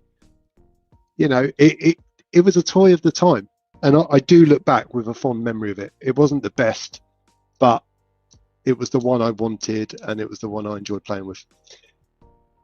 For the time, I feel there's a there's a new section coming with that. Yes.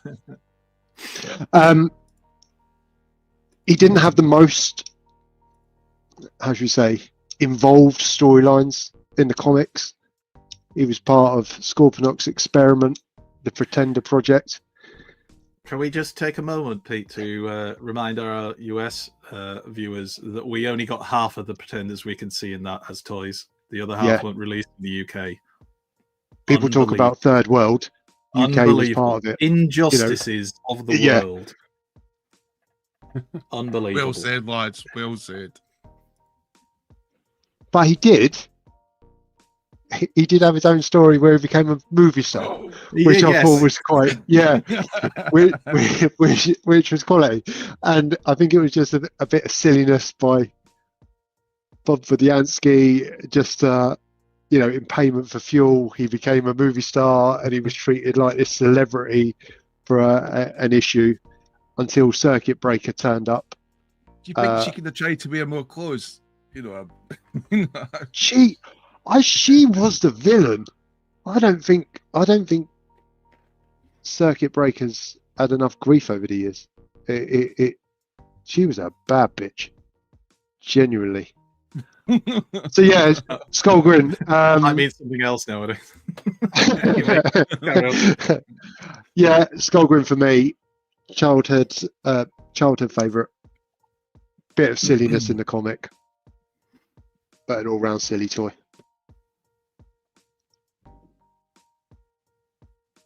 Good. Right. Who's next? Andy, go on. Show us your pretender. Get your pretender out. Get your pretender out for Right. lads. Make me big, please. Just tickle the underside. Get the shirt off. Hey. Right. Oh no, I don't like life. Right. Okay. First thing, I'm going to give a quick shout out. We've done this before. We've done pretenders before, and I didn't want to do the same pretenders that I've done before, but I am going to shout out Mark McDonnell, R.I.P. Mark, who very kindly gifted me this G1 bludgeon at TFN in 2022, and yeah. So whenever we think of pretenders, I always think of Mark. So thank you again, Mark. That'll stay in the collection forever until I pass away and the wife sells it. But I'm going to go with one I don't think I've done before on here, and not just because of the amusing name. I'm going to go with one of my first ever original G1 pretenders. This is the toy I had as a child, and that is Double Header. Nice. And who doesn't like a double header? So, I don't really know why I bought it as a. I don't know what, like. Obviously, I didn't get the joke of the name, and if you don't, you're too innocent. But I just remember. I think it was because on the box art, the inner robot turned into a jet, and the like the artwork of the jet looked really cool. I shall show you in a minute why that was a lie. But I like him, and he is different. He's an Autobot with two heads, because you know that will really help him to hide amongst humans. Might do if he's in Wakefield. But anyway, big hello to all the Wakey lads. But yeah, he's good. He is good. He can wear his wings as a backpack and have a little jetpack, so he can, you know, whoosh about. But yeah, he's one of the ones that I've had since a kid. Still got him. I don't know why. Why am I doing this? Oh yeah, that's right. I'm getting out the inner robot magically. Wow, look how quickly I did that. There's the inner robot. So that's what you got as an inner robot in 1980. I want to say 9 was then the like little pretenders came out. Comes with a little pistol, pew pew, and turns into a jet. Remember the jet that sold this toy to me? Ahead of Bludgeon, ahead of Octo Punch at the time. And I love Octo Punch now as an adult. And any of the other ones, it was that. So, sorry, I should be doing the transformation on camera. Look, it's very complicated. I've moved his arms and folded up his legs. And then you take this and you slap it on the top and... pow. Jet mode. I mean, it's not the worst jet mode I've ever seen. It's certainly not CJ face. But, yeah, I did feel slightly lied to as a child. But... yeah, I still love him because it's, again, childhood nostalgia. Great little... I just want to wish it around now. You guys talk amongst yourselves. I'm going to play. But if you can get hold of one, I always see them at TFNs and things. Get hold of one. Complete. He's worth picking up. He's a cool Autobot that never really featured much in the comic books apart from the Matrix Quest, I think. Was he in anything else? I remember him in the Matrix Quest. I can't remember him in anything else anyway. Who doesn't love wagon wheels? There you go. So, mine, double header. The double cockpit. That is correct, Steve. Well done. 2 heads for 2 cockpits. Yes, that's why, yeah, that's why he's got the 2. Yeah, I'm going to go with double header. Lovely choice, Andy. A lovely choice. So, I mean, I think I was going to go for Fans Toys Lupus. What I thought I'd actually go for runner-up. And Pete, I thought you were going to choose him, but the Fans Hobby is a Metal Hawk. Oh, that's just the box that will show you nothing. But look at the back of that. Let's make myself big. No, I don't need to because actually I've got files to show you. But yeah, he's not one which I was overly enamored with. There's no nostalgia here. It's just purely he's an amazing Transformer that gives pendants to the whole Pretender shell, and that's the bit I loved. But if I was going to choose one, it's one from... Now, I used to sit there for ages and look at the catalogue and look at all the Pretenders and try and work out which was the most complicated Transformer inside, like which one had the most steps. There was loads of them. As I grew up, this one this one like became a bit of a legend in lore, and when it got to IDW, I think they made it even more of a legend. And I can understand how this Transformer became so powerful. It was Thunderwing. Like I never understood. Like, did he not at some point become like the most powerful Decepticon, or one of the most powerful about there, Decepticons? to be honest. Yeah. At that point, when he Crazy. got hold of the Matrix, the And corrupted Matrix. That's Powermaster Prime, just being shot in the chest and He burning. was a bit of a git. And that was when you're like, that's when you're like, I want to understand what this little bit of like history of Transformers, which I've never been exposed to, happened, and makes you want to go back, read about it, makes you want to read the comics. And I've never owned him. I think there's one third-party version of him. I would love if Fans Hobby done what they done to Metal Hawk, if they'd done him but a bit bigger. That would be awesome. That would be wet dream territory. Remind me, Pete, Paul, and I'll lend you the Matrix Quest. I think I've got a couple of copies of it, the Hatchet one and another one, so you can have one to really find out just how badass Thunderwing was. Well, all I hear is rumors and whispers, and it entices me. The weird thing was, and this was commented on before, just one second, Thunderwing. Like at the time, Thunderwing was a bit of a shelf warmer, and nobody was really interested in it. And then Simon Furman got hold of the character again, a bit like with Bludgeon. And then years later, everybody's like, "Damn, I want a Thunderwing," and it's so hard to find them in good condition and complete, and all the rest of it. They're just an absolute pain in the ass. So we need one. We need a new Thunderwing, Hasbro. We do. Can we just do an honorary mention to this is Josh. He's the head of procurement. He's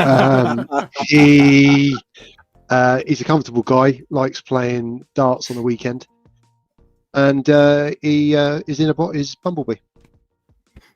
So, hey Josh, hope your onboarding's going well. Pete, also, you asked me to do this about an hour ago. Last day for TFN merch orders, 24th of July. 100% of profits go to Mary's Meals. Talk us through that. Where do they go? So we've said it. We've said it loads of times.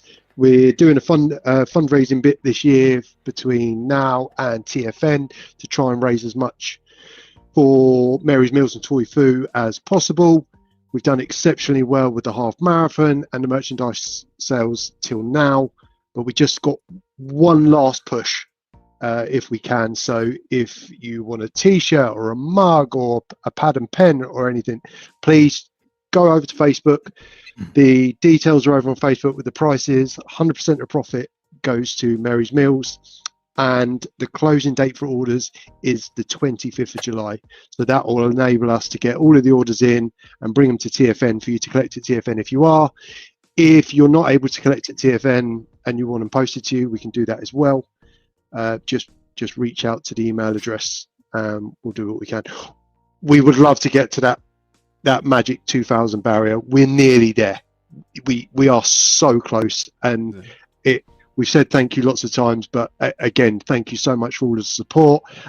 It's mad that we've got 15,000 subscribers. It's mad that we go to conventions and see people in our t-shirts. The whole thing is mad, but just by doing that, you're supporting a real worthwhile charity. And we want to try and give them as big a total as we can. So all support is gratefully received. Oh, and you can tell all the money's going to charity because Pete only had one item to pick up this week. Yeah. Proof. Absolute proof. Right there. Oh, cool. Yeah, exciting. We've all got our Transformers t-shirts on tonight. Let's do the artist of the week, and then shall we do the quiz and then social corner? Let's do that. So this week, artist of the week is Andrew Wildman, and this week is sponsored by Sea Chicken. Sea Chicken, chicken in a tin.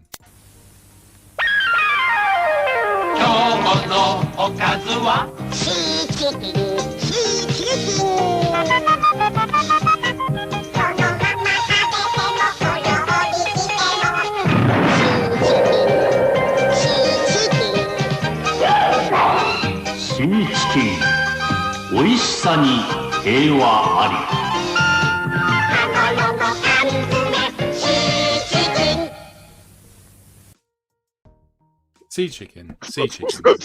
It just looks awful. Chicken in a can. Shut up. This is a fucking sponsor. Shut up. They're great. It Let me do tastes the line. Let me do the line. Fuck's sake. Sea chicken. Don't. I'll kick you. Sea chicken. Chicken in a can. Right. Tonight is Andrew.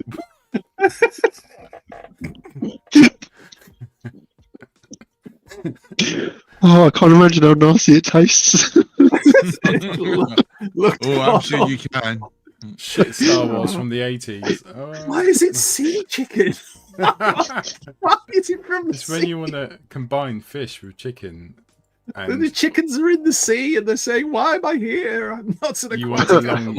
the long life of a can. So, yeah, sharp already. Andrew Wildman. So I think one thing we can say about Andrew Wildman is that his I always think like how he looks, like loads of people said like how he looks almost like human, like how he's done all the Transformers. I think he spoke about that when we were at what was it, TF UK Con. It does, doesn't it? When he does his Transformers, they almost look human like. I've got some of the pictures here. There we go. This one. Where's the ones? Where's the classic one of Scorponok? Like his face and stuff. Like it just makes me think of the bloody 80s. So he done loads of covers for Marvel UK. His first strip work came in issue 198, which I believe was scripted by Ian Rimmer. From a plot by Simon Furman. After Furman took up writing for the Marvel US version of Transformers comic. Why are you laughing, Pete? Nothing. I'm just. It's almost like you've rehearsed it that well. It's like you're reading it from Wiki. Trade secrets. After Furman took up writing for the Marvel US version of Transformers comic, Wildman came aboard 13 issues later, simultaneously penciling the cover for the interior of issue 69. He would pencil the book to the end of its 80-issue run, only skipping issue 75, which was illustrated by Jeff Sr., good old Jeffy. His style was noted for its fluid, people-in-costumes approach to the robots, partly to show off how he could potentially draw superheroes, and partly to fully show that Transformers were emotional people. A big influence here was Barry Windsor Smith's work on Machine Man. After Transformers, though, his collaborations with Wildman and Furman would continue on and off over the years with Marvel. Wildman would go on to form his own lengthy stints, such as penciling Larry Hama's G.I. Joe, Jamie, bit of G.I. Joe, and Peter Davis Spider-Man. Simon Furman and Andrew Wildman would be brought together years later for BotCon 1997's convention comic Ground Zero. Wildman was also tapped up to do the box art for that year's exclusive Fractal and Pack Rat. Wildman did the package art for the BotCon 1996 Antagony and Vice Grip as well, and later supplied the colours for 2000's Terminus. The two Britons stayed together following the creative reunion, subsequently forming Wild Fur Productions as a joint venture. So, shall we see some art from Mr. Andrew? Let's have a butcher's. So, this was the first one I picked. I love the scale, and you can see that top right hand corner, like how he almost makes him look like human like Prime characters there.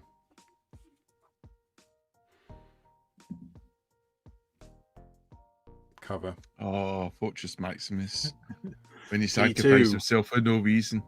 Some of the G2 stuff I'm starting to look Brutal. at and go, that is the best art I've ever seen in my life. Like, ever. Like, it's amazing. I'll try and find some more. So this is more recent stuff. So this, I think, from memory, is Regeneration 85. Could be Regeneration 86. Might be 85. Regeneration 1. Yeah. Issue 85. Kicking Megatron's ass. Frank Love that cover. That. Love that cover. Well, Where the hell did the Unicron Disciples come from, though? They suddenly were there. Been waiting all this time, just. And why did they all look the same? They all said, "Here, help They were us." masks. Yeah, They were masks. make themselves gold. Is that where it's I at? love that. It's a bit of a comic cliche, isn't it? Optimus Prime and Scorpion having to fight side by side. Yeah. What awful thing has caused that? These little yellow guys.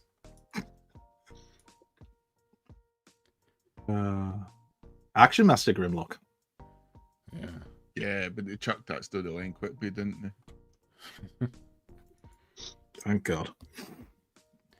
Oh, this Iconic. Yeah.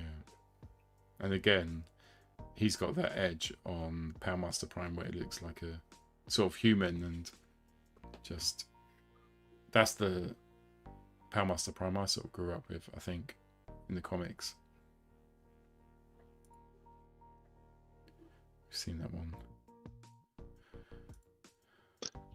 That's his work for Venom vs. Carnage.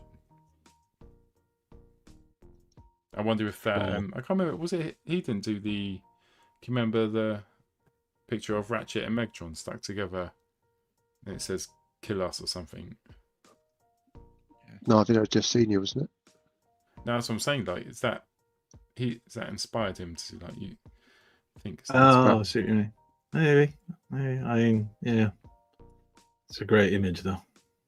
Yeah, very cool. So that's it for our Artists of the Week. But now, absolute excitement, because we've got our quiz. Hope you're ready, Andy.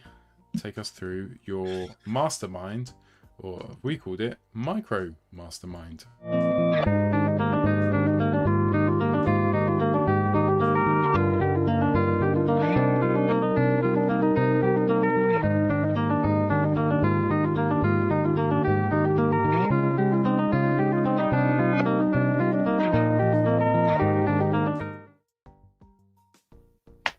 I can confirm I do not have McFeely in my ear for any section of Transformers the Show. It would be greatly appreciated, especially with this bit. Quiz. Right. No Sam here, sadly, to obviously rival all of you. So it'll just be you three. Usual rules apply. Close down anything that would allow you to see the live chat, even if there is a 30-second delay. We still don't want anything cheaty. And in between questions, remind me to just put a block in there so I remember when you answered. The usual format. So we've got 5 questions, standard questions. We have got 2 tiebreakers just in case we need to, but we'll see how you go. And multiple choice. I've cut it down to three choices instead of 4, just to try and help you all. So here we go. And also last get week's involved in the champion? chat. Like, Oh yes, of yourself. course. So, Yeah. please answer the questions. Note yourself how you get on, and see if you can beat us. Remember, I'll repeat the question and the answers, so you hear them twice.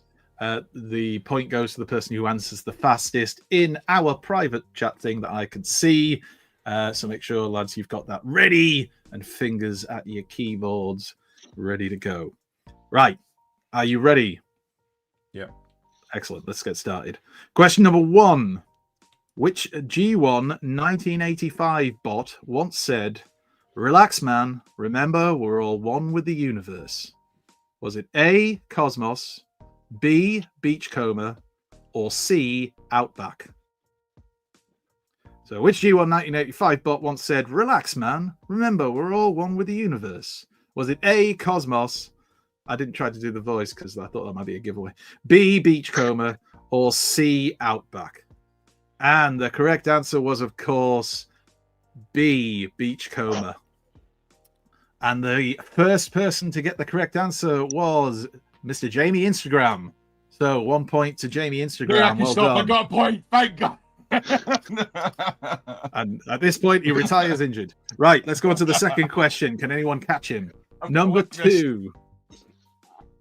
In IDW, which Autobot accidentally shot and seemingly nearly killed Rung? In IDW, which Autobot accidentally shot and seemingly nearly killed Rung? Was it A, Pipes, B, Fortress Maximus, or C, Swerve? So was it A, Pipes, B, Fortress Maximus, or C, Swerve? The correct answer is C, Swerve. In his attempts to shoot Fortress Maximus. And Paul was the first to get the correct answer. So it's now 1-1. Pete, you have 0 points at the moment, our former champion. But there's still time to pull it back with question 3. Here we go. I'm not rooting for any of you. I'm completely unbiased. Number 3. Which of the 13 primes wielded the Star Saber? Was it A, Solus Prime, B, Vector Prime, or C, Primer Prime? Which of the 13 primes wielded the Star Saber? A, Solus Prime, B, Vector Prime, or C, Primer Prime? And I suppose if you know the new current toy, you should know the answer. And the correct answer is C, Primer Prime. And the first to answer it was Pete. Well done, Pete. It's now 1-1-1. Oh, the tension. Oh, the tension! Oh, it's so tense. In fact, I'm just gonna relieve the tension. Like a second, go back to your corners, regroup. Yeah. He was ready to throw the towel in. Right, let's go on to the next question, number 4. Everybody at home, I hope you're still playing along. It'll be interesting to know if any of you get 5 out of 5. Right, number 4. In which year did the Beast Wars franchise begin? Was it A, 1995, B, 1996, or C, 1997? In which year did the Beast Wars franchise begin? A, 1995, B, 1996, or C, 1997? And while we're waiting for their answers, just a reminder that all answers came from TF Wiki. That's TF Wiki. So please make sure you direct any complaints to TF Wiki, doing God's work. Right. The correct answer was B, 1996. So it's Pete who has come from behind to be 2-1 up with 1 question to go. Jamie and Paul, you need to try and get this to at least take it into a tiebreaker situation with Pete. No pressure. But you will be failures. No, I'm joking. It's just a bit of fun. Right, number 5. Here we go.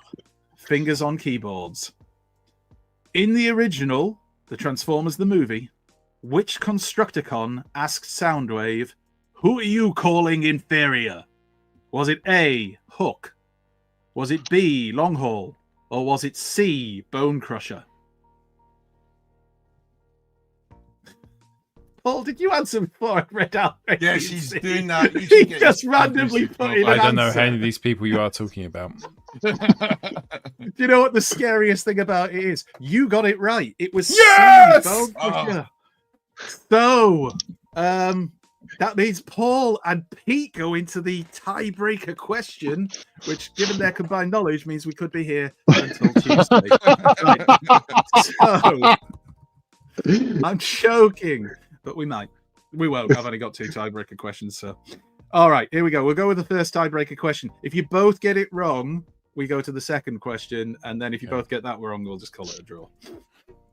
All right, here we go. Tiebreaker question. This is just for Pete and Paul now. In the West, there were 3 Autobot Junior headmasters: Nightbeat, Hosehead, and is it A, Stakeout, B, Siren, or C, Smallfoot? Did you answer again before I'd even read out the questions? No. He's been doing it for all the... I know, but he's guessing. That's the ridiculous thing.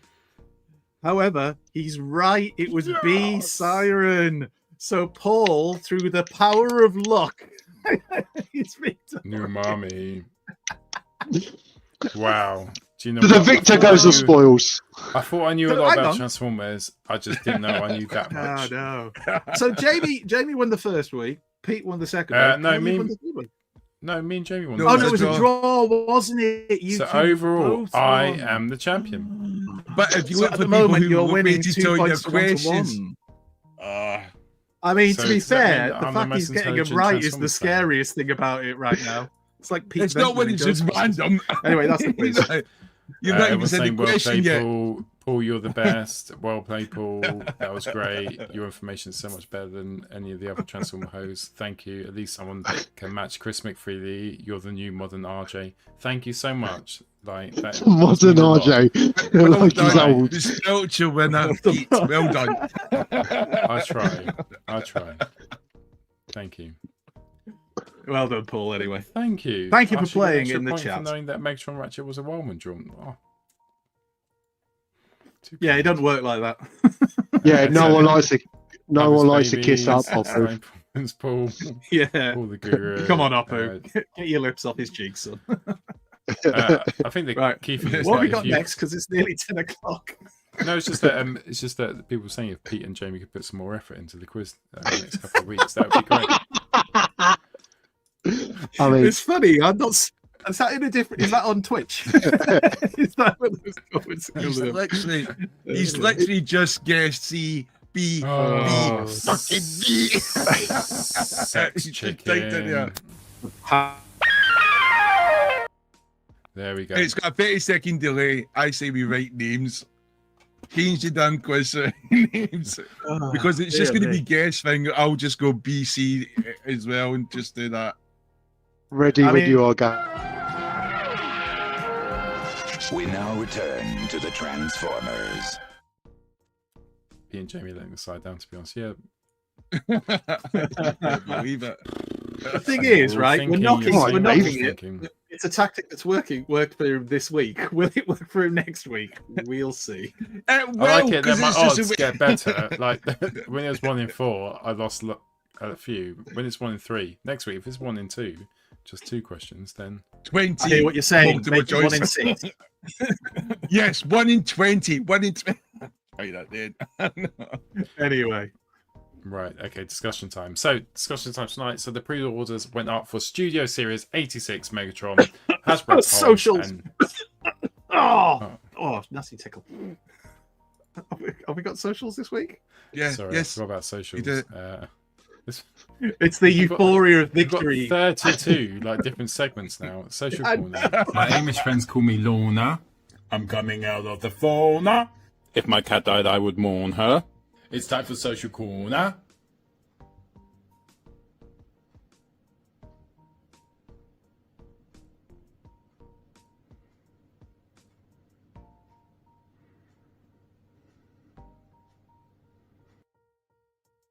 I used to like that intro. Now I just see the enemy.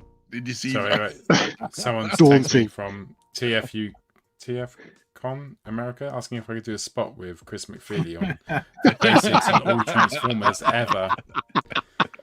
Let's get done. Min Young on Blue Sky with their version of the Missing Link the Missing Link RC, or the prototype version. Yeah, exceptional artwork. Due to the time, I'm going to rattle through these quite quick. Ben Peary with a pencil drawing of Carnivac. I can't wait to get mine. Genuinely can't wait. Sentinel Megatron, is that the AMK version? But either way, where he's shooting his fusion cannon at the From the G1 intro, season the 2 anime. intro. Yeah, awesome photo and some great editing. Team Datsun, so all of the Masterpiece Datsuns together look so clean, so sharp. It was a great mold. Is it a bit dated now? Maybe. Is it still an awesome mold? Yes, it is. Michael at the Mango Tree on Blue Sky. As they say, a Skybound TF1 version of Megatron. Nails it. Such a glorious piece of artwork. Could be from either, but no, by no means still so exceptional. Friend of the show, Gavin Spence with skids, randomly, normal skids, cowboy skids, normal skids, cowboy skids. It works. But when you're an artist like Gav is, anything works.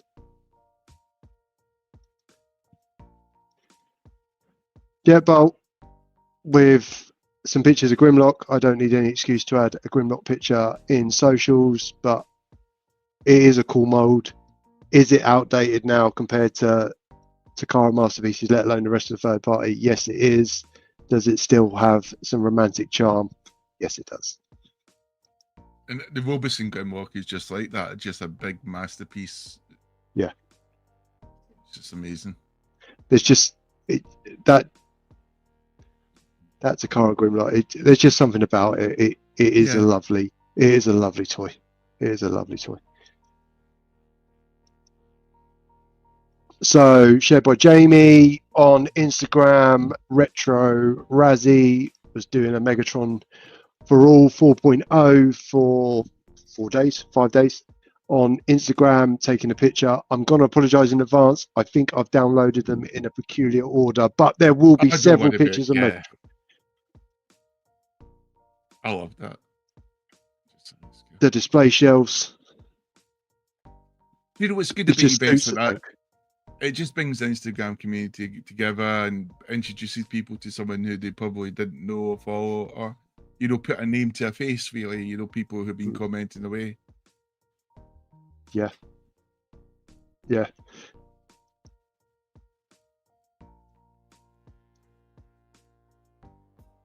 With the Stunticons, this is the Nemesis Rises. That's good. Pseudomain.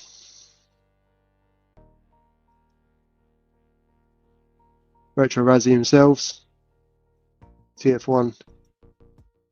Megatron and Starscream, and are they the Blockies ones? Yeah. Yes. Integrated it really well, yeah.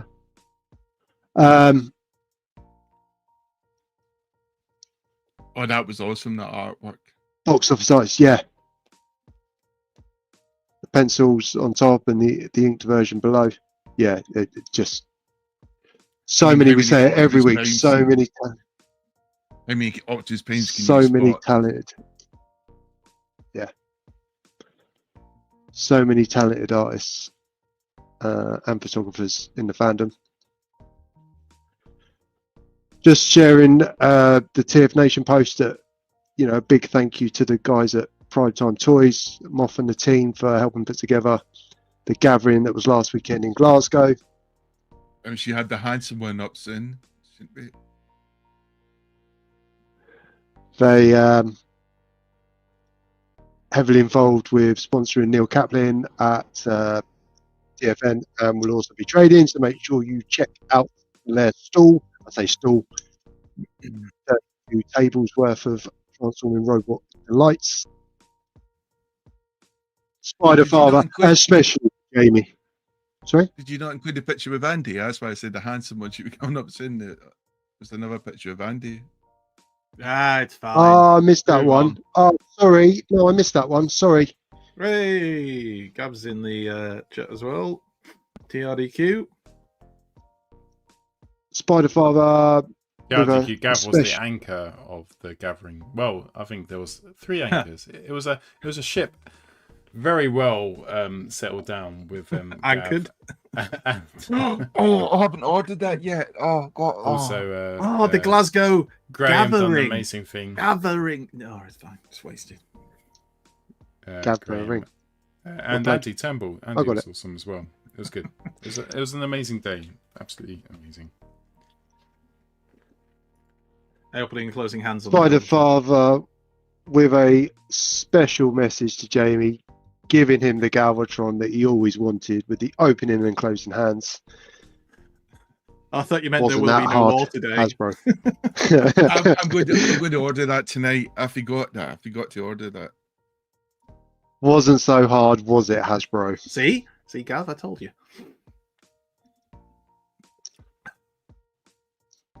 Ultra Damicus with Solus Prime. A lovely photo of a lovely toy.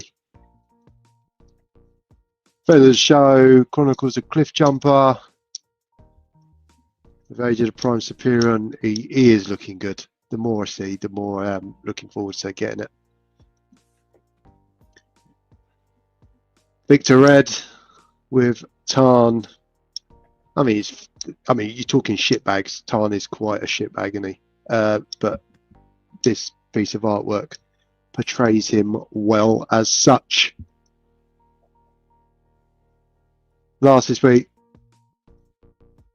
inks from Kevin soundtrack, Kevin City soundtrack of Raker. Really nice. Yeah, so crisp. Just exceptional. And that was a bumper socials corner. Well done, Pete. Yeah, really good. You're right, Paul. Yeah, why? Because you blew your cheeks. Just You look how like Ricky good it was. Gervais. It reminded me of He's Ricky just done a Gervais magnum shot of the champagne. Golden Globes. He's done a 2.5 magnum of champagne hours. to celebrate his victory. Yeah, it's all got to him now. Emotional Lisa. crash. Crack open the 1987 Lamborghini. Get the Spraying the audience. Right, was can I a do fine discussion year. time or what? Yeah? Yeah, do it. We now return to the Transformers. Well, what a stressful bloody week it's been in Transformers Land trying to get your Studio Series 86. I logged onto Hasbro Pulse. I'm a full paying Pulse member and I could not get him. He was sold out. It's crazy. It's like, I literally saw it went up. I think, Jamie, you took the chat live, didn't you? And I think it was after the Hasbro Pulse live went live and finished, then you could order your Studio Series 86. Sorry, Megatron. 2 hours later. Megatron. 2 hours Megatron. later, I think. 2 hours It later. came So I in at logged on, 6. and it just said sold out. I thought, what? Sold out?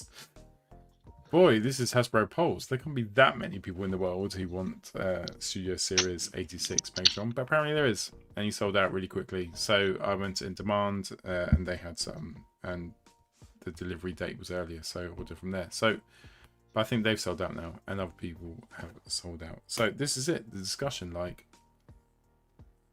what's going on? Like, if things sell out really quickly, is it annoying? I know Nintendo deliberately do it sometimes. They short stock something, they create a bit of a buzz, and then everyone goes wild for it.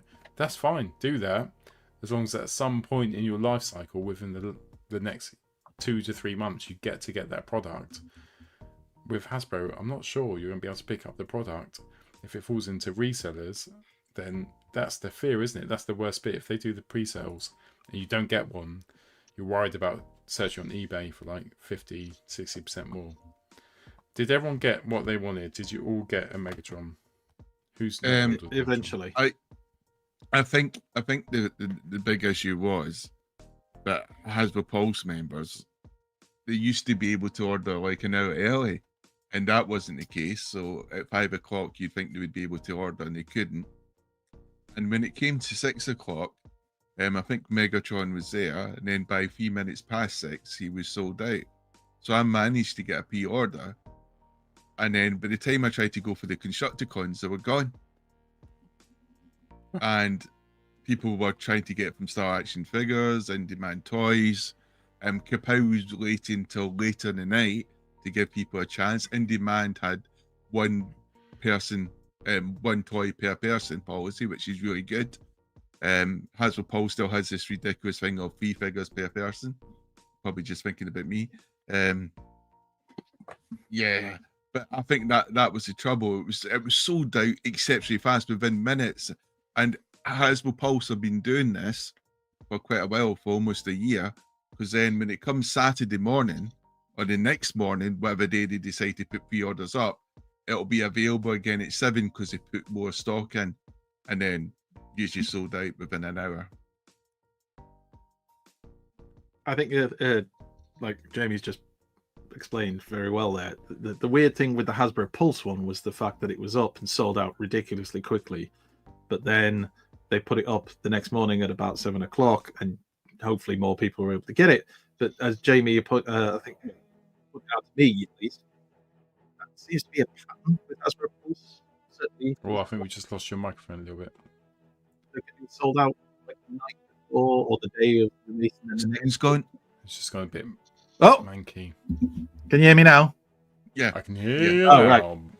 I was just saying that, like, this pattern that seems to be emerging of them putting pre-orders up, selling out stupidly quick, and then the next morning it being up again. So everybody panics because it sold out originally, and it just seems to be a pattern with Hasbro Pulse. Not so much with the others. The others seem to be a bit more consistent with their pre-orders. I don't know if there's any pre-orders left of Megatron around. Star Action Figures was extremely popular, but they have started undercutting price-wise everybody else. They did a post explaining all the reasons why, So, you know, Tower Action Figures is a place that seems to have become obviously more popular because of that. But last time I looked, and I haven't, to be fair, I haven't looked in a day or so, places like the whole shebang still had the pre-orders up for them. But I bet even they are starting to sell out now. It's just, they're wildly popular figures for us adult collectors. And if you don't pre-order, you're running that risk of not getting them. It's just weird though.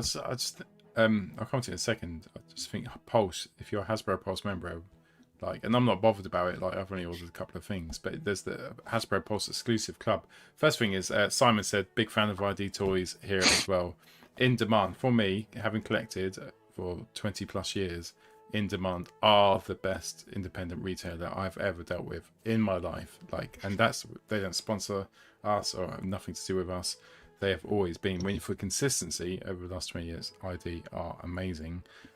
But if I was to pay and subscribe to Hasbro Pulse, which I do, I would expect to be able to order stuff like that first and get that reassurance that you get first dibs. Now, something like Studio Series 86, Megatron is going to be mass produced, isn't it? You'll be able to buy it from other retailers. Hasbro wouldn't cap that. The fact that they haven't allowed Hasbro Pulse members to order it before anyone else, I think that's a bit harsh. You should be allowed. It's almost like an SDCC Conk exclusive, isn't it? You go there, you get the benefits of marching up there and doing it. I think that's a bit shit by Hasbro not to do that. But I think you make a really good point, don't you? Because if it was a kind of, you know, a crowdfunding situation where they would go, right, you've got this buy-in period, you know, 60 days, 30 days, whatever it was, and they got the money up front and then mass produced it, then fine, you could understand that. That's not a problem. That's, you know, that's a HasLab, that's a crowdfunding thing. But this pre-order BS is not going to affect how much they manufacture in the slightest. No, it's not. The same amount is going to be coming over, you know, on UK shores via the independents, via Hasbro Pulse and everybody. And I think, you know, it creates a buzz and all that. No, it doesn't. It creates resentment. It creates disappointment. And Hasbro are giving away sales because what happens is, as someone in the chat has already said, what will happen is someone will get bored with their figure and put it on and try and get double their money for it. And someone will pay it. But Hasbro aren't getting paid twice for it. Again, they're shooting themselves in the foot. And I think it might work in some areas of the globe, but I don't think it works in the UK. You know, the amount of people that will get frustrated at missing out on, we've seen FOMO used in the chat a load of times. I think it's just disappointing. You know, really. I got my Megatron from Pop Culture. Some in Australia. Random fucking headmaster that we could get, like, which came out in Japan. It's Megatron, and most people are saying the best version of Megatron they've seen. You will be able to get Megatron though, won't you? Because at the end of the day, it is going to turn up in Smith's or somewhere like that. It is going to be a mass-produced thing.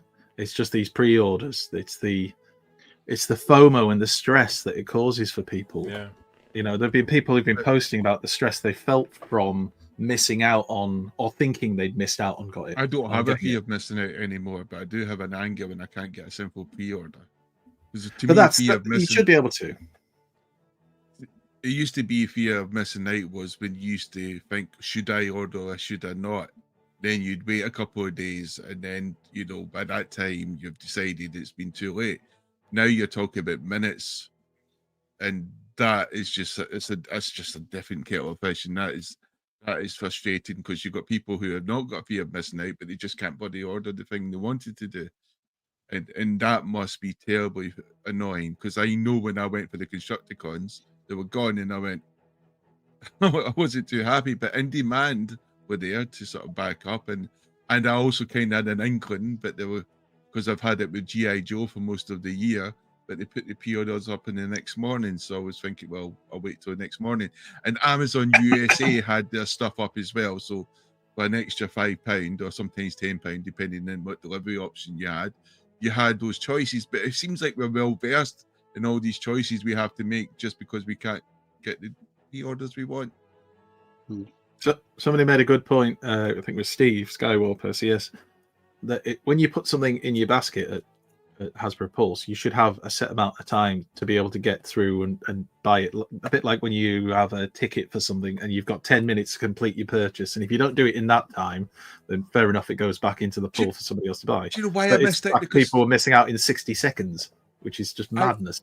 I missed it in the Constructicons because when I had them in the basket and I went to check to do the pay, they said, my bank was going, is this for you? Are you sure? And I went, well, you just asked me that for Megatron about 2 minutes ago. Why are you asking me again? And the time I went for the passcode for my wonderful bank, they were sold out in my basket. But if it was in your basket and that was like that couldn't be taken by somebody else for 10 minutes, you wouldn't have had that problem, because in the 10 minutes you'd have got there in the end, wouldn't you? But we don't. And the other thing is, it does push people towards the independents, at least.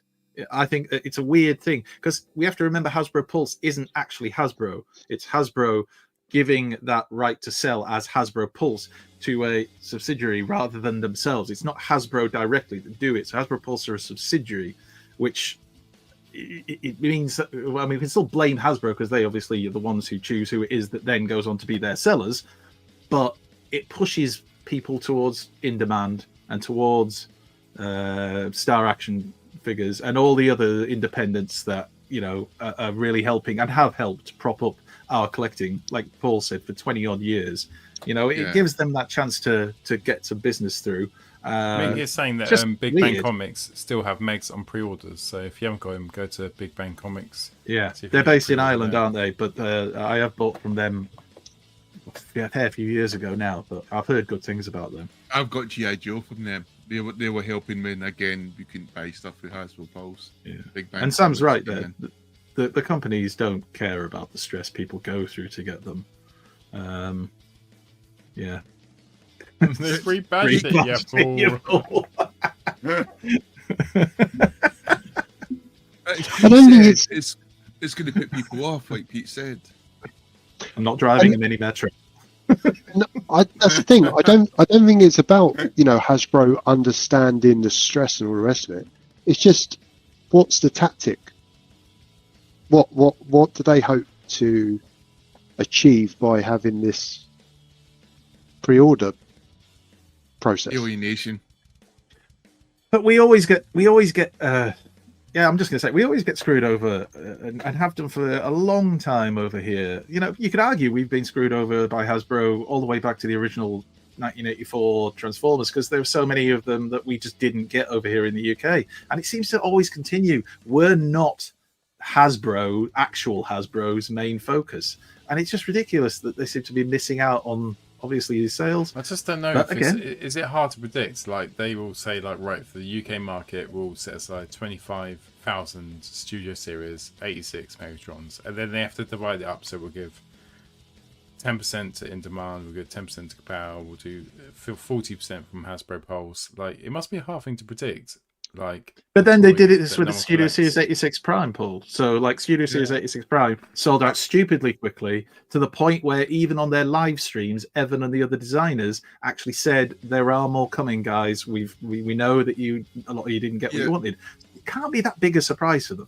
They should know It's this. definitely not. They'll have the statistics, they'll have the they put up numbers. for sale which haven't sold, and they must have gone. And I think they're in their own vacuum as well. Like, oh, look at this, what we've done. This will sell all loads of. And it doesn't sell. Like Megatron Prime, 100% selling out.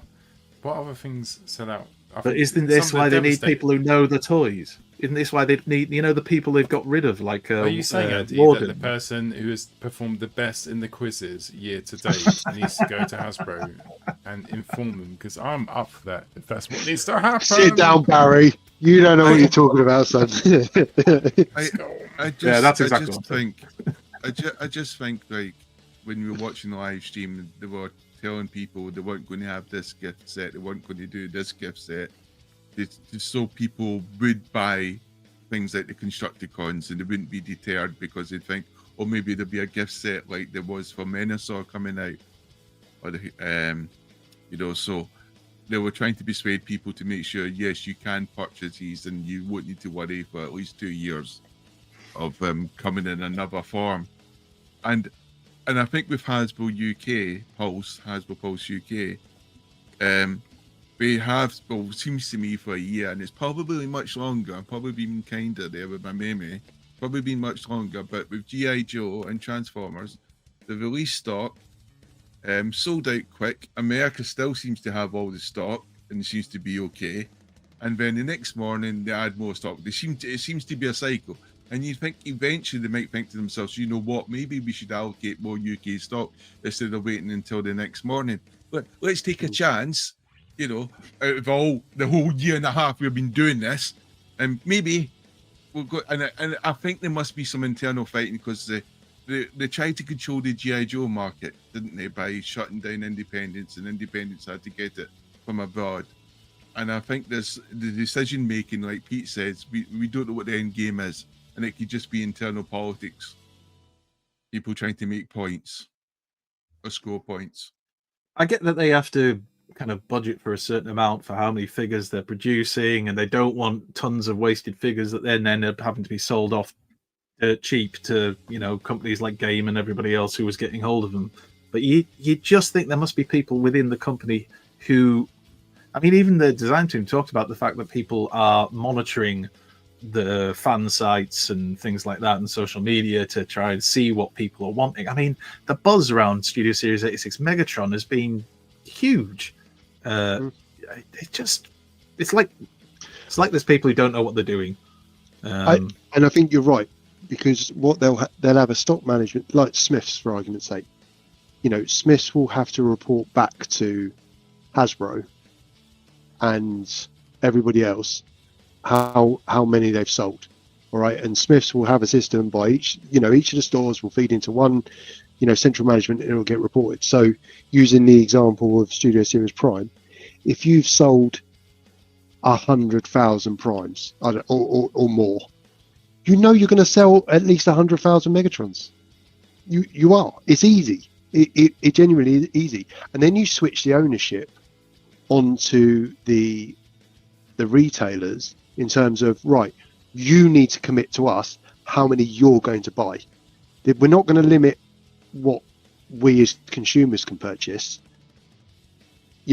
Put the ownership on the retailers, and then you remove all of this BS about people not being. I just don't get it. I don't get it. They should bring a squid in. That's what they need to do. Like the World Cup, the squid decides which team's going to win. Get a squid. They depend on the stock allocation. I'm game for that. Anything. If they're going to get a squid, we may as well let Paul decide it just with a guess. He'll probably get it right, as we know. So I would fight a squid to determine the next Hasbro Pulse reveal. And that's the next TFN fundraiser. Paul versus squid. Paul makes a decision before he knows what toy it is. But not a normal squid, one of those giant ones, those massive ones that are like about 20 foot long. That would be something to watch. Don't mess about. Don't mess about. I'd tongue a dog for money. Right, I think that's all we've got time for in this week's show. Thankfully. Thank you so much for watching. And thank you for that. So many lovely, lovely sections. Almost too many, but they were all good in their own little way. Thank you to my co-hosts, Pete, Andy, and Jamie. You can find us on Transformers The Show on Facebook. Join us there. If you're not already there, head over there. It's quite funny by the day. We have a good laugh. Paul versus the Kraken. The Taco Tank. Yeah, fuck that Taco Tank up. Oh, fuck that. But that's it for us tonight. You've been amazing. And 15,000 subscribers. Shut up. That's silly. Thanks so much. We really love you. Bye. It's time for Transformers, the show! From Michael Bay to Marvel UK, everyone on inlet screen. Breaking news and toy reviews, every robot turns wet green. Grab a brew and join the crew, become part of our scene. Bring your mom, let's drink her own, make sure you're at least 18. Welcome to the show, third party and Hasbro. Friday nights, let's go, Transformers, the show.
dig.